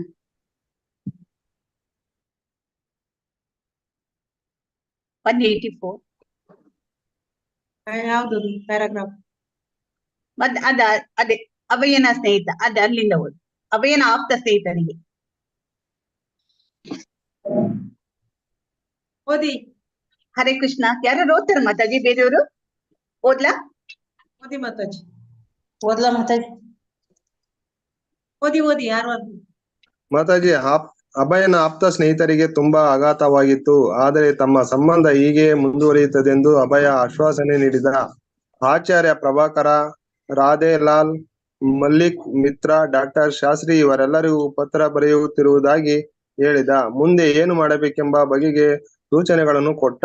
ಮುಖ್ಯವಾಗಿ ಆಚಾರ್ಯ ಪ್ರಭಾಕರರನ್ನು ಕರೆದು, ಝಾನ್ಸಿಯು ಈಗ ಲೀಗ್ ಆಫ್ ಡಿವೋಟೀಸ್ ನ ಕೇಂದ್ರ ಸ್ಥಳವಾಗಿ ಮುಂದುವರಿಯುವುದಿಲ್ಲವಾದರೂ ಪ್ರಭಾಕರ್ ಅದರ ಕಾರ್ಯದರ್ಶಿಯಾಗಿಯೇ ಉಳಿಯುತ್ತಾರೆಂಬ ಆಶಯವನ್ನು ವ್ಯಕ್ತಪಡಿಸಿದ. ಇಷ್ಟೆಲ್ಲ ಆದರೂ ಒಂದು ಮಾತ್ರ ನಿಜ. ವಿಶ್ವ ಚಳುವಳಿಗೆ ದೊಡ್ಡ ಯೋಜನೆ ಹಮ್ಮಿಕೊಳ್ಳುವ, ಮನೆಯಿಂದ ಮನೆಗೆ, ಹಳ್ಳಿಯಿಂದ ಹಳ್ಳಿಗೆ ಕೃಷ್ಣ ಸಂಕೀರ್ತನ ಮಾಡುತ್ತಾ, ಪ್ರವಚನ ಮಾಡುತ್ತಾ, ಪ್ರಸಾದವನ್ನು ಹಂಚುತ್ತಾ ಪರಿಕ್ರಮ ನಡೆಸುವ ಅಧ್ಯಾಯ ಮುಗಿದಂತಾಗಿತ್ತು. ಝಾನ್ಸಿಗೆ ತಾನು ಹಿಂದಿರುಗುವ ಅಥವಾ ಝಾನ್ಸಿಯ ನಿವಾಸಿಗಳು ಅಭಯನನ್ನು ಪತ್ತೆ ನೋಡುವ ಸಂಭವವಿರಲಿಲ್ಲ. ಗೋಡೆಗೆ ಅಂಟಿಸಿದ ಅರಡಿ ಎತ್ತರದ ಲೀಗ್ ಆಫ್ ಡಿವೋಟೀಸ್ ನ ಬೋರ್ಡ್ ಅನ್ನು ಹೊಂದಿದ್ದ ಭಾರತೀ ಭವನವನ್ನು ಬಿಡುವಾಗ ಅಭಯನಿಗೆ ದುಃಖ ಉಕ್ಕಿ ಬಂತು. ಅಲ್ಲಿ ಅಭಯ ಸಹಜವಾಗಿ ಪೂರ್ವ ಯೋಜಿತವಲ್ಲದ ಯಶಸ್ಸು ಸಾಧಿಸಿದ್ದ. ಝಾನ್ಸಿಯ ವಿದ್ಯಾವಂತ ತರುಣ ಜನಾಂಗ ಆರಂಭದಿಂದಲೂ ಅವನನ್ನು ಗೌರವದಿಂದ ಕಂಡಿದ್ದರು. ಈ ವಿವಾದ ಹುಟ್ಟಿಕೊಳ್ಳದೇ ಇದ್ದಿದ್ದರೆ ಅಭಯ ಝಾನ್ಸಿಯನ್ನು ಬಿಡುವ ಪ್ರಮೇಯವೇ ಇರುತ್ತಿರಲಿಲ್ಲ. ಆದರೆ ಬಿಡದೆ ನಿಜವಾಗಿ ಗತ್ಯಂತರವಿರಲಿಲ್ಲ ಎಂದು ಅಭಯನಿಗನಿಸಿತು. ಗೃಹಸ್ಥನಾಗಿ ವ್ಯವಹಾರದ ಮೇಲೆ ಅಭಯನು ಝಾನ್ಸಿಗೆ ಬಂದಿದ್ದ. ಈಗ ಮನೆಯಲ್ಲಿದ್ದ ವಾನಪ್ರಸ್ಥನಾಗಿ ಕೃಷ್ಣನ ಆಶ್ರಯ ಪಡೆಯಬೇಕಾದ ಸ್ಥಿತಿಗೆ ತಳ್ಳಲ್ಪಟ್ಟಿದ್ದ. ಅವನ ಮುಂದಿನ ಯೋಜನೆ ಖಚಿತವಾಗಿರಲಿಲ್ಲ, ಆದರೆ ಅವನ ಬಯಕೆ ಬಲಿಷ್ಠವಾಗಿತ್ತು. ಆರೋಗ್ಯ ತುಂಬಾ ಚೆನ್ನಾಗಿತ್ತು. ಹೀಗೆ ಆತ ಮಥುರಾಗೆ ಹೋದ. ಚೈತನ್ಯ ಮಹಾಪ್ರಭುವಿನ ಮೂರ್ತಿ ಅವನೊಂದಿಗೆ ಇತ್ತು. ಹರೇ ಕೃಷ್ಣ. ಹರೇ ಕೃಷ್ಣ. ಸಾಕಲ್ಲ ಮಾತಾಜಿ? ಇದು ಅಧ್ಯಾಯ ಎಂಡ್ ಆಯ್ತು ಮಾತಾಜಿ. ಧನ್ಯವಾದಗಳು. ಸಾಕಲ್ವಾ? ಇವತ್ತಿಗೆ ಸಾಕು ಮಾತಾಜಿ. ಹರೇ ಕೃಷ್ಣ. ಓಕೆ. ಈಗ ಅಭಯರು ಕೋಲ್ಕತ್ತೆಗೆ ಹೋಗಿರ್ತಾರೆ. ಪುನಃ ಅವರಿಗೆ ಏನಾಗ್ತದೆ ಅಂತೇಳಿ ಅಲ್ಲಿ ಪುನಃ ಅಲ್ಲಿಂದ ಅವರು ಝಾನ್ಸಿಗೆ ಈಗ ಮನೆ ಬಿಟ್ಟು ಬಂದಿರ್ತಾರೆ. ಇನ್ನು ವಾಪಸ್ ಮನೆಗೆ ಹೋಗುವ ಚಿಂತೆಯಲ್ಲೇ ಇರ್ತಿರ್ಲಿಲ್ಲ. ಅಂದ್ರೆ ಅಷ್ಟು ಅವರಿಗೆ ಪೂರ್ತಿ ಒಂದು ಕುಟುಂಬವನ್ನೇ ಬಿಟ್ಟು ಬರ್ತಾರೆ. ಅಂದ್ರೆ ಅಲ್ಲಿ ಹೇಳಿರುದಿಲ್ಲ, ಯಾವತ್ತು ಮಾಮೂಲಿಯಾಗಿ ಹೋಗುದು ಬರುದು ಮಾಮೂಲಿಯಾಗಿರ್ತದೆ. ಸೊ ಅವರು ಅಲ್ಲಿಂದ ಸೀದಾ ಬರ್ತಾರೆ, ಯಾರ ಹತ್ರನು ಹೇಳದೆ, ಯಾವತ್ತು ಯಾರ ಹತ್ರನು ಹೇಳಿ ಬರುದಿಲ್ಲ. ಹಾಗೇನೆ ಈ ಸಲನು ಹಾಗೇನೆ ಮಾಡ್ತಾರೆ. ಝಾನ್ಸಿಗೆ ಹೋಗ್ಬೇಕಂತ ಅವರು ವಿಚಾರ ಮಾಡುದಿಲ್ಲ. ಅವ್ರೇನ್ ಮಾಡ್ತಾರೆ, ಕಲ್ಕತ್ತೆಯಲ್ಲಿ ಒಂದು ಜಾರ್ಗ್ರಾಮ್ ಅಂತ ಹೇಳಿ ಒಂದು ಆಶ್ರಮ ಇರ್ತದೆ, ಅದು ದೈವ ಸೋದರರು ಅಲ್ಲಿ ಇರ್ತಾರೆ, ಅವರ ಬಳಿ ಹೋಗ್ತಾರೆ. ಅಲ್ಲಿ ಅಂದ್ರೆ ಬರಿಗೈಯಲ್ಲಿಯೇ ಹೋಗ್ತಾರೆ. ಏನು ಒಂದು ಉದ್ದೇಶದ ಮೇಲೆ ಹೋಗುದು, ಎಲ್ಲಿ ಹೋಗುದು ಗೊತ್ತಾಗದೆ ಅಲ್ಲಿ ಹೋಗ್ತಾರೆ ಆಶ್ರಮಕ್ಕೆ. ಅಲ್ಲಿ ಅವರು ಒಬ್ರು ಪರಮಹಂಸ ಮಹಾರಾಜರು, ದಾಮೋದರ್ ಮಹಾರಾಜರು ಅವರೆಲ್ಲ ಇರ್ತಾರೆ. ಅವರು ಇರ್ತಾರೆ ಅಭಯರು ಮೊದಲವರು ಒಂದು ವಿದ್ಯಾರ್ಥಿ ಜೀವನದಲ್ಲಿ ಇರುವಾಗ ಒಂದ್ಸಲ ಅವರು ಅವರು ಭಕ್ತಿ ಸಿದ್ಧಾಂತ ಸರಸ್ವತಿ ಠಾಕೂರನ್ನು ನೋಡ್ಲಿಕ್ಕೆ ಹೋಗ್ತಾರೆ. ಅವರ ಸ್ನೇಹಿತ ಕರ್ಕೊಂಡು ಹೋಗ್ತಾನೆ. ಅಲ್ಲಿ ಒಬ್ರು ಇದ್ದಾರೆ, ಒಬ್ರು ಸನ್ಯಾಸಿ, ಅವರು ತುಂಬಾ ಒಳ್ಳೆ ಇದ್ದಾರೆ. ಹಾಗೆ ಅವರು ಮೊದಲ ಸಲ ಭೇಟಿಯಾಗುವಾಗ ಈ ಎಲ್ಲ ದೈವ ಸೋದರರು ಆಗ ಭಕ್ತಿ ಸಿದ್ಧಾಂತ ಠಾಕೂರ್ ಇರುವಾಗ ಅವರು ಇರ್ತಾರೆ ಅಲ್ಲಿ. ಹಾಗೆ ಅವರನ್ನು ನೋಡುವಾಗ ಅವರಿಗೂ ಇವರನ್ನು ನೋಡುವಾಗ ಪರಿಚಯ ಆಗುತ್ತೆ. ಮತ್ತೆ ಅಭಯ ಅವರಿಗೆಲ್ಲ ಅಲ್ಲಿ ಅವರು ಸ್ವಾಗತಿಸ್ತಾರೆ ಇವರನ್ನು ಒಳ್ಳೆ ರೀತಿಯಲ್ಲಿಯೇ, ಇಬ್ರು ಮಹಾರಾಜರು ಕೂಡ. ಮತ್ತೆ ಅವರಿಗೆ ಹೇಳ್ತಾರೆ, ಅಭಯರು ತನ್ನ ಮನೆಯನ್ನು ಬಿಟ್ಟು ಬಂದಿದ್ದೇನೆ, ಮತ್ತೆ ಇದು ನನ್ನ ವ್ಯಾಪಾರ ಎಲ್ಲ ಚೆನ್ನಾಗಿಲ್ಲ, ಹಾಗೆ ನಾನು ಸ್ವ ಇಚ್ಛೆಯಿಂದ ಎಲ್ಲ ತ್ಯಜಿಸಿ ಬಂದಿದ್ದೇನೆ ಅಂತೆಲ್ಲ ಹೇಳ್ತಾರೆ. ಅಲ್ಲಿ ಅಭಯರು ಸ್ವಲ್ಪ ದಿನ ಜಪವನ್ನೇ ಮಾಡ್ತಿದ್ರು. ಮತ್ತೆ ಭಗವದ್ಗೀತೆಯ ಬಗ್ಗೆ ಮಾತಾಡುದು ಈ ತರ ಎಲ್ಲ ಮಾಡ್ತಾ ಇದ್ರು. ಮತ್ತೆ ಪುನಃ ಅಭಯರ ಮನಸ್ಸು ಚೇಂಜ್ ಆಗ್ತದೆ. ಪುನಃ ನಾನು ಝಾನ್ಸಿಗೆ ಹೋಗ್ಬೇಕು, ಅಲ್ಲಿ ಅವರಿಗೆ ನೆನಪಾಗುತ್ತೆ ಪುನಃ ಲೀಗ್ ಆಫ್ ಡಿವೋಟೀಸ್ ಸಂಘ, ಪುನಃ ನಾನು ಅದರ ಮುಖಾಂತರ ನಾನೇನಾದ್ರೂ ಕೃಷ್ಣ ಪ್ರಜ್ಞೆಯ ಬಗ್ಗೆ ಪುನಃ ನಾನು ಪ್ರಚಾರ ಮಾಡ್ಬೇಕು ಹಾಗಂತ ಹೇಳ್ಕೊಂಡು ಪುನಃ ಝಾನ್ಸಿಗೆ ಬರ್ತಾರೆ. ಆಗ ಅವರು ಅಲ್ಲಿಂದ ಈ ಒಂದು ಗ್ರಾಮ್ ಅಲ್ಲಿ ಒಂದು ಹಳ್ಳಿಯಿಂದ ಮಠದಿಂದ ಅವರು ಚೈತನ್ಯ ಮಹಾಪ್ರಭುಗಳ ಒಂದು ಮೂರ್ತಿ ಇಟ್ಕೊಂಡು ಬರ್ತಾರೆ, ಅವರು ಕೊಟ್ಟಿರ್ತಾರೆ ಅಲ್ಲಿ. ಅದನ್ನು ಅವರಿಗೆ ತುಂಬಾ ಸಂತೋಷ, ಅವರು ಎಣಿಸ್ತಾರೆ ಇದನ್ನು ನಾನು ಭಾರತೀಯ ಭವನದಲ್ಲಿ ನಾನು ಪ್ರತಿಷ್ಠಾಪಿಸ್ಬೇಕಂತ ಯೋಚಿಸಿಕೊಂಡು ಬರ್ತಾರೆ. ಝಾನ್ಸಿಗೆ ಬಂದಾಗ ಅಲ್ಲಿ ಆಚಾರ್ಯ ಪ್ರಭಾಕರ್ ಮತ್ತೆ ಅವರು ಬೇರೆ ಎಲ್ಲ ಅವರ ಪರಿಚಯದವರು ಪುನಃ ಇವರನ್ನು ತುಂಬಾ ಒಂದು ಒಳ್ಳೆ ರೀತಿಯಲ್ಲಿ ಸ್ವಾಗತಿಸ್ತಾರೆ. ಹಾಗೆ ಈಗ ಪುನಃ ಇಲ್ಲಿ ಅದು ರಿಜಿಸ್ಟ್ರೇಷನ್ ಲೈಸೆನ್ಸ್ ಏನು ದಾನ ಪತ್ರ ಎಲ್ಲ ಸಿಕ್ಕಿರುವುದಿಲ್ಲ ಅವರಿಗೆ. ಅದಕ್ಕೆ ಏನೋ ಒಂದು ಅಮೌಂಟ್ 5,000 ಎಲ್ಲ ಕೊಡ್ಬೇಕಿತ್ತು. ಅದಕ್ಕೋಸ್ಕರ ಅವರು ಕಲ್ಕತ್ತೆಗೆ ಹೋಗಿದ್ರು ಹಣ ಮಾಡ್ಲಿಕ್ಕೆ. ಬಟ್ ಇವಾಗ್ಲೂ ಅಷ್ಟೇ ಖಾಲಿ ಕೈಯಲ್ಲಿ ಬಂದಿದ್ದಾರೆ ಇವರು. ಮತ್ತೆ ಅಲ್ಲಿ ಈಗ ಪುನಃ ಒಂದು ರಾಧಾ ಸ್ಮಾರಕ, ಈ ಒಂದು ಭಾರತೀಯ ಭವನದ ಆ ಒಂದು ಲೈಸೆನ್ಸಿಗಾಗಿ ಪುನಃ ಹೊಡೆತಾಟ ಸ್ಪರ್ಧೆ ಆಗ್ತಾನೆ ಇರ್ತದೆ. ಅಲ್ಲಿ ಒಂದು ದಿನ ಈ ಒಂದು ಸಂಸ್ಕೃತ ಸಮ್ಮೇಳನ ನಡೀತದೆ.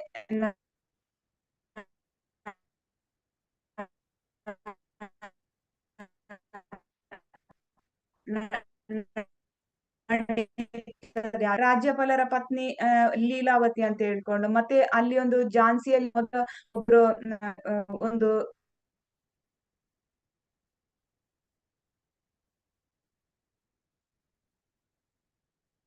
ಇದು ಅಭಯರು ಸ್ಥಾಪಿಸಿದ ಲೀಗ್ ಆಫ್ ಡಿವೋಟೀಸ್ ನ ಸಂಘದ ಸದಸ್ಯರನ್ನು ಆಗಿರ್ತಾರೆ ಮೊದಲು. ಈಗ ಏನಾಗ್ತದೆ, ಈ ಒಂದು ರಾಜ್ಯಪಾಲರ ಪತ್ನಿ ಮತ್ತೆ ಇವರು ಈ ಒಂದು ಲೀಗ್ ಆಫ್ ಡಿವೋಟೀಸ್ ನ ಸಂಘದ ಸದಸ್ಯ ಸೂರ್ಯಮುಖಿನೂ ಕೂಡ ಅವರೆಲ್ಲ ಒಂದಾಗ್ತಾರೆ.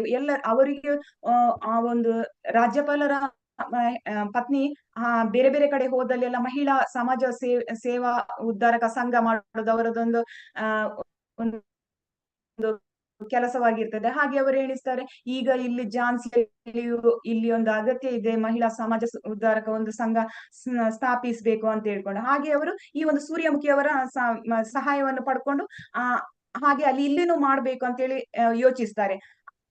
ಆಲ್ರೆಡಿ ಸೂರ್ಯಮುಖಿ ಡಿವೋಟೀಸ್ ನ ಸಂಘದ ಸದಸ್ಯರನ್ನು ಆಗಿರ್ತಾರೆ. ಆದ್ರೆ ಈಗ ಅವರ ಜೊತೆ ಸೇರ್ಕೊಂಡು ಅವರಿಗೆ ಈಗ ಒಂದು ಕಟ್ಟಡ ಬೇಕಾಗಿತ್ತು, ಈ ಒಂದು ಮಹಿಳಾ ಸಮಾಜ ಉದ್ಧಾರಕ ಸೇವಾ ಸಂಘ ಮಾಡ್ಲಿಕ್ಕೆ.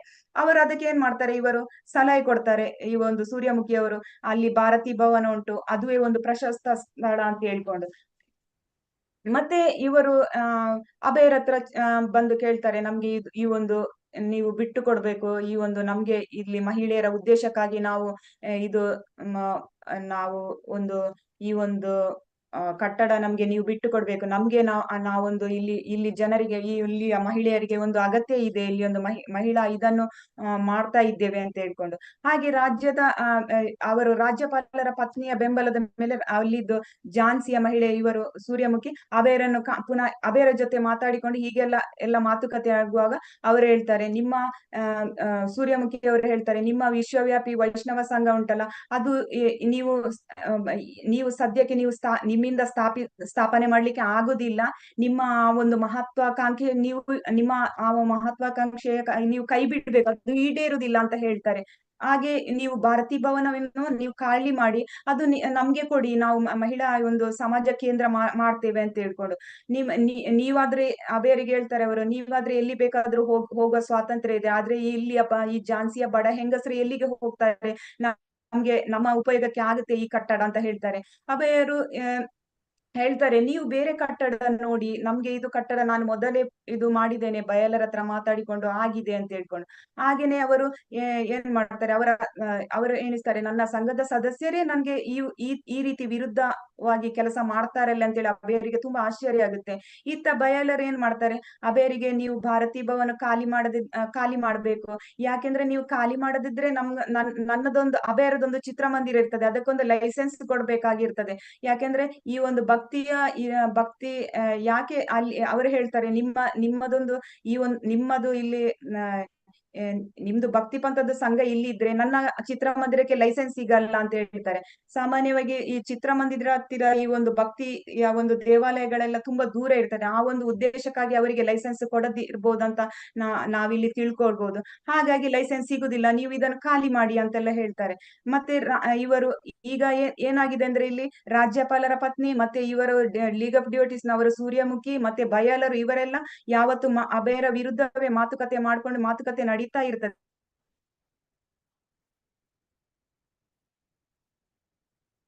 ಅವರು ಪತ್ರವನ್ನು ಬರಿತಾ ಇರ್ತಾರೆ. ಹಾಗೇನೆ ಅವರು ಒಂದು ದಿನ ಒಬ್ಬರು ಹಿರಿಯ ಅಧಿಕಾರಿಗಳಿಗೂ ಎಲ್ಲ ವಿವರವಾಗಿ ಪತ್ರ ಬರೀತಾರೆ. ಇತ್ತ ಅವರು ಏನ್ ಮಾಡ್ತಾರೆ, ಇನ್ನು ಇವರಿಗೆ ಒಂದು ಅನೇಕ ಇದನ್ನು ಹೇಗಾದ್ರೂ ಮಾಡಿ ಇದು ಭಾರತೀ ಭವನವನ್ನು ರಾಧಾ ಸ್ಮಾರಕವನ್ನು ಉಳಿಸ್ಲೇಬೇಕು ನನ್ನ ಕೈಯಲ್ಲಿ ಅಂತ ಹೇಳ್ಕೊಂಡು ಅವರು ಪುನಃ ಆಲೋಚನೆ ಮಾಡ್ತಾರೆ. ಬೃಂದಾವನದಲ್ಲಿ ಅವರಿಗೆ ಈ ಒಂದು ಭಕ್ತಿ ಸಾರಂಗರದು ಅವರ ದೈವ ಸೋದರರು ಬೃಂದಾವನದಲ್ಲಿ ಇರ್ತಾರೆ, ಅಲ್ಲಿ ಭಕ್ತಿ ಸಾರಂಗರನ್ನು ಅವರು ಮೊದಲು ಭೇಟಿ ಆಗ್ತಾರೆ. ಅವರ ಹತ್ರ ಕೇಳ್ತಾರೆ, ಭಾರತೀ ಭವನದಲ್ಲಿ ನೀವು ಬರ್ತೀರಾ, ನಾವು ಅಲ್ಲಿ ಕೃಷ್ಣ ಪ್ರಜ್ಞೆ ಇದನ್ನು ನಾವು ಅಲ್ಲಿ ಒಂದು ಸಂಘ ಮಾಡಿ ಹೀಗೆ ಪ್ರಚಾರ ಮಾಡ್ಬೋದು ಅಂತ ಹೇಳ್ಕೊಂಡು. ಆಗ ಅವರಿಗೆ ಭಕ್ತಿ ಸಾರಂಗರಿಗೆ ಅಷ್ಟು ಆಸಕ್ತಿ ತೋರಿಸುದಿಲ್ಲ. ಮತ್ತೆ ಇನ್ನೊಬ್ಬರಿಗೆ ದಾಮೋದರ್ ಮಹಾರಾಜರ ಅವರ ಹತ್ರನು ಕೇಳ್ತಾರೆ, ಅವರಿಗೂ ಆಸಕ್ತಿ ಇರುವುದಿಲ್ಲ. ಮತ್ತೊಬ್ರು ಕೇಶವ ಮಹಾರಾಜರ ಹತ್ರ ಹೋಗ್ತಾರೆ. ಆಕ್ಚುಲಿ ಅವರಿಗೆ ಕೇಶವ ಮಹಾರಾಜರಿಗೆ ಒಂದು ಭಕ್ತಿಯ ಇದನ್ನು ಹಂಚಲಿಕ್ಕೆ ಒಂದು ಈ ಕೃಷ್ಣ ಪ್ರಜ್ಞೆ ಇದು ಹಂಚಲಿಕ್ಕೆ ಅವರಿಗೆ ಒಂದು ಜಾಗ ಬೇಕಿತ್ತು, ಅವರ ಹತ್ರ ಒಂದು ಜಾಗ ಸೂಕ್ತವಾದ ಜಾಗ ಇರ್ಲಿಲ್ಲ.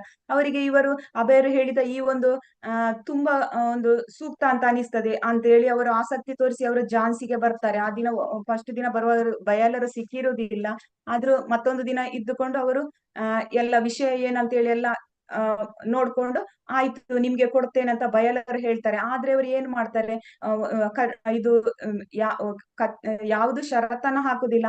ಆದ್ರೆ ಅವರು ಏನ್ ಹೇಳ್ತಾರೆ, ಈ ಕಟ್ಟಡಗಳ ಉಪಯೋಗವನ್ನು ನಿಬಂಧನೆಗೆ ಒಳಪಡಿಸಿದ ಒಂದು ನಿಬಂಧನೆ ಮಾಡ್ತಾರೆ. ಅದರ ನಿಬಂಧನೆಯಲ್ಲಿ ಅವರು ನಡೆಸಿರುವ ಕಾರ್ಯಕ್ರಮಗಳ ಸ್ವರೂಪ ನಿರ್ಣಯದಲ್ಲಿ ತನಗೂ ಅಭಿಪ್ರಾಯ ಹೇಳಲು ನೀವೊಂದು ಹಕ್ಕು ಕೊಡ್ಬೇಕು ನಮ್ಗೆ ಅಂತ ಹೇಳ್ತಾರೆ. ಅಂದ್ರೆ ಇವರು ಏನೇ ಮಾಡಿದ್ರು ಅವರಿಗೊಂದು ಮಾತಾಡುವ ಹಕ್ಕು ಇರ್ತದೆ. ಅಂದ್ರೆ ಯಾವುದೇ ಕಾರ್ಯಕ್ರಮ ಅದರ ಮುಖಾಂತರ ಯಾವುದೇ ಕಾರ್ಯಕ್ರಮವನ್ನು ಹಮ್ಮಿಕೊಳ್ಳುವುದಾದ್ರೆ. ಹಾಗೆ ಇವರಿಗೆ ಅಭಯರಿಗೆ ಗೊತ್ತಾಗ್ತದೆ, ಇಲ್ಲಿ ಏನೋ ನಡೀತಾ ಇದೆ, ಒಳಗಿಂದೊಳಗೆ ಏನೋ ಕಿತಾಪತಿ ನಡೀತಾ ಇದೆ ಅಂತ ತಿಳ್ಕೊಳ್ತಾರೆ. ಅಭಯರಿಗೆ ಗೊತ್ತಾಗ್ತದೆ. ಕಟ್ಟಡದ ಮಹಿಳಾ ಸಮಿತಿಗೆ ಅವರಿಗೇನು ಕಟ್ಟಡವನ್ನು ಮಹಿಳಾ ಸಮಿತಿಗೆ ಒಪ್ಪಿಸ್ಬೇಕಂತೇಳಿ ಇರ್ತದೆ. ಅಂದ್ರೆ ಅವರು ಈ ರಾಜ್ಯಪಾಲರ ಪತ್ನಿ ಮತ್ತೆ ಇವರು ಲೀಗ್ ಆಫ್ ಡಿವೋಟೀಸ್ ಅಲ್ಲಿ ಮೊದಲು ಸದಸ್ಯರಾಗಿದ್ದ ಆ ಮಹಿಳೆ ಎಲ್ಲ ಸೇರಿಕೊಂಡು ಅಭಯರನ್ನು ಹೇಗಾದ್ರೂ ಮಾಡಿ ಅಲ್ಲಿಂದ ಹೊರಕ್ಕೆ ಕಳಿಸ್ಬೇಕಂತ ಒತ್ತಡ ಹಾಕಿದ್ದ ಕಾರಣ ಬಯಲರು ಹಾಗೆ ಮಾಡಿರ್ತಾರೆ. ಇದೆಲ್ಲ ಕೇಶವ ಮಹಾರಾಜರಿಗೆ ಗೊತ್ತಾಗಿ ಅವರು ಇದು ತುಂಬಾ ಗಲಾಟೆಯ ವಿಷಯದಲ್ಲಿ ಗಲಾಟೆ ಆಗುತ್ತೆ ಅಲ್ಲ. ಸೊ ಅವರು ಏನ್ ಎಣಿಸ್ತಾರೆ, ಈ ಒಂದು ಜಂಜಾಟದಲ್ಲಿ ನನ್ಗೆ ಬೇಡ, ನಾನು ಅವರ ಮಥುರೆಗೆ ಹೊರಡ್ಲಿಕ್ಕೆ ಹಿಂದಿರುಗ್ಲಿಕ್ಕೆ ನಿರ್ಧರಿಸ್ತಾರೆ. ಅಲ್ಲಿ ಅವರ ಹೇಳ್ತಾರೆ ಹೋಗುವಾಗ, ಅಭಯ ನೀನ್ ಸಹ ಬಾ, ನನ್ ಜೊತೆನೆ ಬಾ ಅಂತೇಳಿ. ಆದ್ರೆ ಅಭಯ ಅವರ ಜೊತೆ ಹೋಗಲ್ಲ ವಾಪಸ್. ಇವರು ಕೇಶವ ಮಹಾರಾಜರೊಟ್ಟಿಗೆ. ಇತ್ತ ಅವರು ಭಾರತೀಯ ಭವನದಲ್ಲೇ ಇರ್ತಾರೆ. ಬಯಲರಿಗೆ ಅಭಯರನ್ನು ಹೇಗೆ ಯಾವ ರೀತಿ ಹೊರಗೆ ಕಳಿಸುದು ಅಂತ ಅದನ್ನೇ ಅವರು ತಿಳ್ಕೊಂಡಿರ್ತಾರೆ. ಅವರೇ ಭಾರತೀಯ ಭವನದಲ್ಲಿ ಅಭಯರಿಗೆ ಉಳಿಕೊಳ್ಳಲು ಯಾವ ಹಕ್ಕು ಇಲ್ಲ ಎಂದು ಹೇಳಿ ಅಭಯ ಕೊಟ್ಟಿದ್ದ 210 ರೂಪಾಯಿ ಠೇವಣಿಯನ್ನು ಅವರಿಗೆ ಹಿಂದಿರುಗಿಸ್ತಾರೆ. ಇಲ್ಲಿನೂ ಅವರಿಗೆ ಒಂದು ತರದ ಮೋಸವನ್ನೇ ಮಾಡಿರ್ತಾರೆ ಅವರು. ಹೀಗೆ ಝಾನ್ಸಿಯಲ್ಲಿ ಸಂಘ ನಡೆಸುವುದಕ್ಕೆ ಅನೇಕ ಅಡ್ಡಿಗಳು ಬರ್ತಾ ಇರ್ತವೆ. ಈ ಬಗ್ಗೆ ಕೋರ್ಟ್ ಕಚೇರಿಗೆ ಯಾರು ಹೋಗೋದು ಅಂತ ಅಭಯರು ಆಲೋಚನೆ ಮಾಡ್ತಾರೆ. ಅಂದ್ರೆ ಕೋರ್ಟ್ ಕಚೇರಿ ಅಂದ್ರೆ ತುಂಬಾ ವರ್ಷ ತೆಗೆದುಕೊಳ್ತದೆ ಈ ವಿಚಾರದಲ್ಲೆಲ್ಲ. ಇದು ಕೋರ್ಟ್ ಕಚೇರಿಗೆ ನಲಿದಾಡಿದ್ರೆ ಅಂತೇಳಿ ಅಭಯರಿಗೆ ಅಂದ್ರೆ ಆಲ್ರೆಡಿ ಗೊತ್ತಿದೆ ಅವರ ಗೌಡಿಯ ಮಟ್ಟದ ಒಂದು ವ್ಯವಹಾರದಲ್ಲಿ ಅನೇಕ ಒಳ ಜಗಳ ಆಗಿ ಆ ಮಠದ ಸದಸ್ಯರ ನಡುವೆ ಗಲಾಟೆ ಆದದ್ದು, ಅದು ಕೋರ್ಟಿನ ಕಚೇರಿ ಕೋರ್ಟಿನ ಮೆಟ್ಟಿಲು ಹತ್ತಿ ಅದು ಇನ್ನೂ ಪರಿಹಾರ ಸ್ಥಿತಿಯಲ್ಲಿ ಇಲ್ಲ. ಹಾಗೆ ವರ್ಷಗಟ್ಟಲೆ ಅದು ಅಲ್ಲಿ ವಾದವೇ ಇತ್ಯರ್ಥ ಆಗ್ಲಿಲ್ಲ. ಇನ್ನು ಇದನ್ನ ಯಾವ ರೀತಿ ಅಂತ ಹೇಳ್ಕೊಂಡು ಹಾಗೆ ಆಲೋಚನೆ ಮಾಡಿ ಅದನ್ನು ಅಲ್ಲಿ ಕೈಬಿಟ್ಟು ಅವರು ಕೈ ಬಿಡ್ತಾರೆ. ಅವರಂದ್ರೆ ಗೌಡಿಯ ಮಠದ್ದು ನೆನಪಾಗ್ತದೆ ಅವರಿಗೆ. ಅಲ್ಲಿಯೇ ಅದು ಪೂರ್ತಿ ಕ್ಲಿಯರ್ ಆಗ್ಲಿಲ್ಲ ಕೋರ್ಟ್ ಕೇಸ್ ಅಂತ ಹೇಳ್ಕೊಂಡು. ಹಾಗೆ ಕಾನೂನಿನ ಹೋರಾಟದಲ್ಲಿ ಅವರಿಗೆ ಆಸಕ್ತಿ ಇರ್ಲಿಲ್ಲ. ಅವರು ಹೋರಾಟ ನಡೆಸಬಹುದಾಗಿತ್ತು, ಆದ್ರೆ ಅದು ಇವರು ಝಾನ್ಸಿ ತುಂಬಾ ದೂರ ಆಗ್ತದೆ ಅಂತ ಹೇಳ್ತಾರೆ. ಮತ್ತೆ ಝಾನ್ಸಿಯ ವಿದ್ಯಾವಂತ ತರುಣ ಮತ್ತು ತರುಣಿಯರು ಇವರಿಗೆ ಒಳ್ಳೆಯದನ್ನು ಬಯಸ್ತಿದ್ರು, ಆದ್ರೆ ಮಹಿಳಾ ಸಂಘಕ್ಕೂ ಅವರು ಒಳ್ಳೆಯದನ್ನು ಹೇಳ್ತಿದ್ರು. ಅದೂನು ಬೇಕು ಈ ಒಂದು ಝಾನ್ಸಿಗೆ ಅಂತ ಹೇಳ್ಕೊಂಡು. ಹಾಗೆ ಅವರ ಈ ಭಾವನೆಗಳು ಅವರದ್ದು ಶುದ್ಧ ಆಗಿರ್ಲಿಲ್ಲ. ಯಾರು ಇವರಿಗೆ ಸಪೋರ್ಟ್ ಮಾಡ್ತಿದ್ರು ಅವರ ಭಾವನೆಗಳು ಭಕ್ತಿಯ ಮಟ್ಟದ್ದಾಗಿರ್ಲಿಲ್ಲ. ಇವರಿಗೆ ಅದಕ್ಕೆ ಇವರಿಗೆ ಆ ಒಂದು ಸಪೋರ್ಟೇ ಸಿಕ್ಕಿಲ್ಲ. ಅಲ್ಲಿ ಬಿಡಲು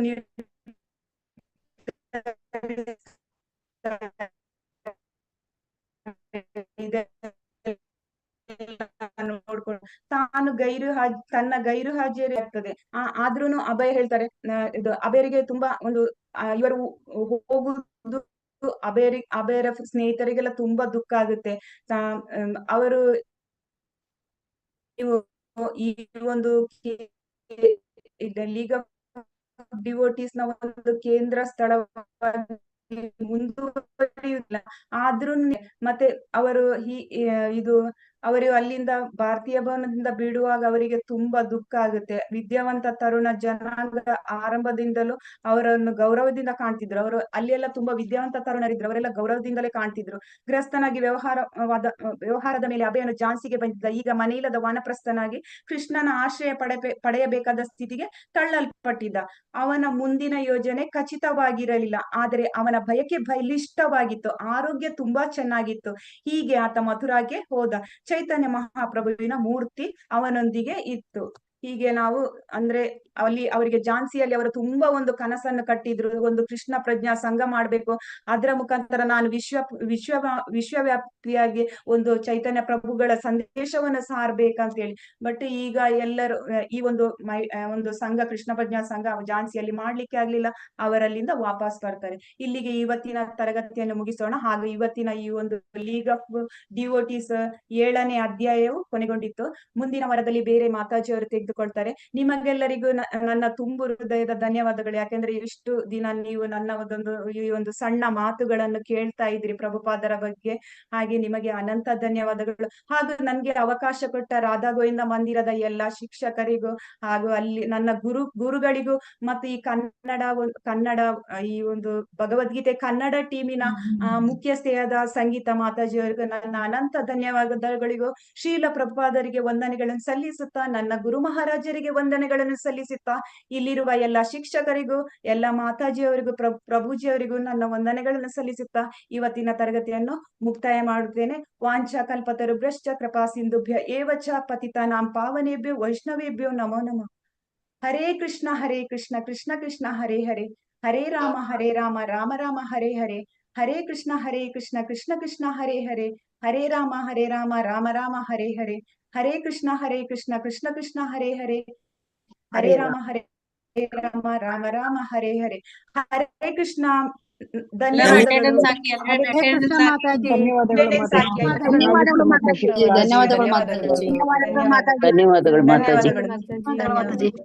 ಧನ್ಯವಾದಗಳು. ಅಟೆಂಡೆನ್ಸ್ ಹಾಕಿ ಎಲ್ರು.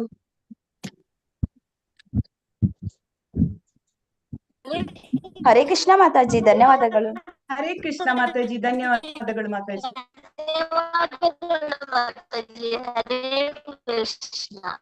ಹರೇ ಕೃಷ್ಣ ಮಾತಾಜಿ, ಧನ್ಯವಾದಗಳು.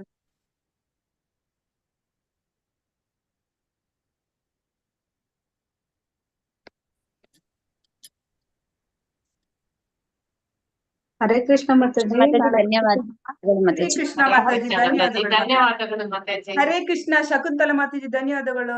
ನನ್ಗೆ ತುಂಬಾ ನಾಳೆ ಸಹಾಯ ಕ್ಲಾಸ್ ಮಾಡಿದ್ದೀರಿ. ಇದೆಯಾ ಮಾತಾಜಿ? ರೀನಾ ಮಾತಾಜಿ, ಧನ್ಯವಾದಗಳು. ಎಲ್ಲರಿಗೂ ಧನ್ಯವಾದ. ನಾಳೆ ಕ್ಲಾಸ್ ಇದೆಯಾ ಮಾತಾಜಿ? ಹರೇ ಕೃಷ್ಣ. ನಾಳೆ ಇಲ್ಲ ಮಾತಾಜಿ, ಸೋಮವಾರದಲ್ಲಿ. ಓಕೆ, ಧನ್ಯವಾದ ಮಾತಾಜಿ. ಹರೇ ಕೃಷ್ಣ. ಅಟೆಂಡೆನ್ಸ್ ಹಾಕಿದ್ರ ಎಲ್ರು? ಹಾ ಮಗನ್ ಹಾಕಿದ್ದೀನಿ.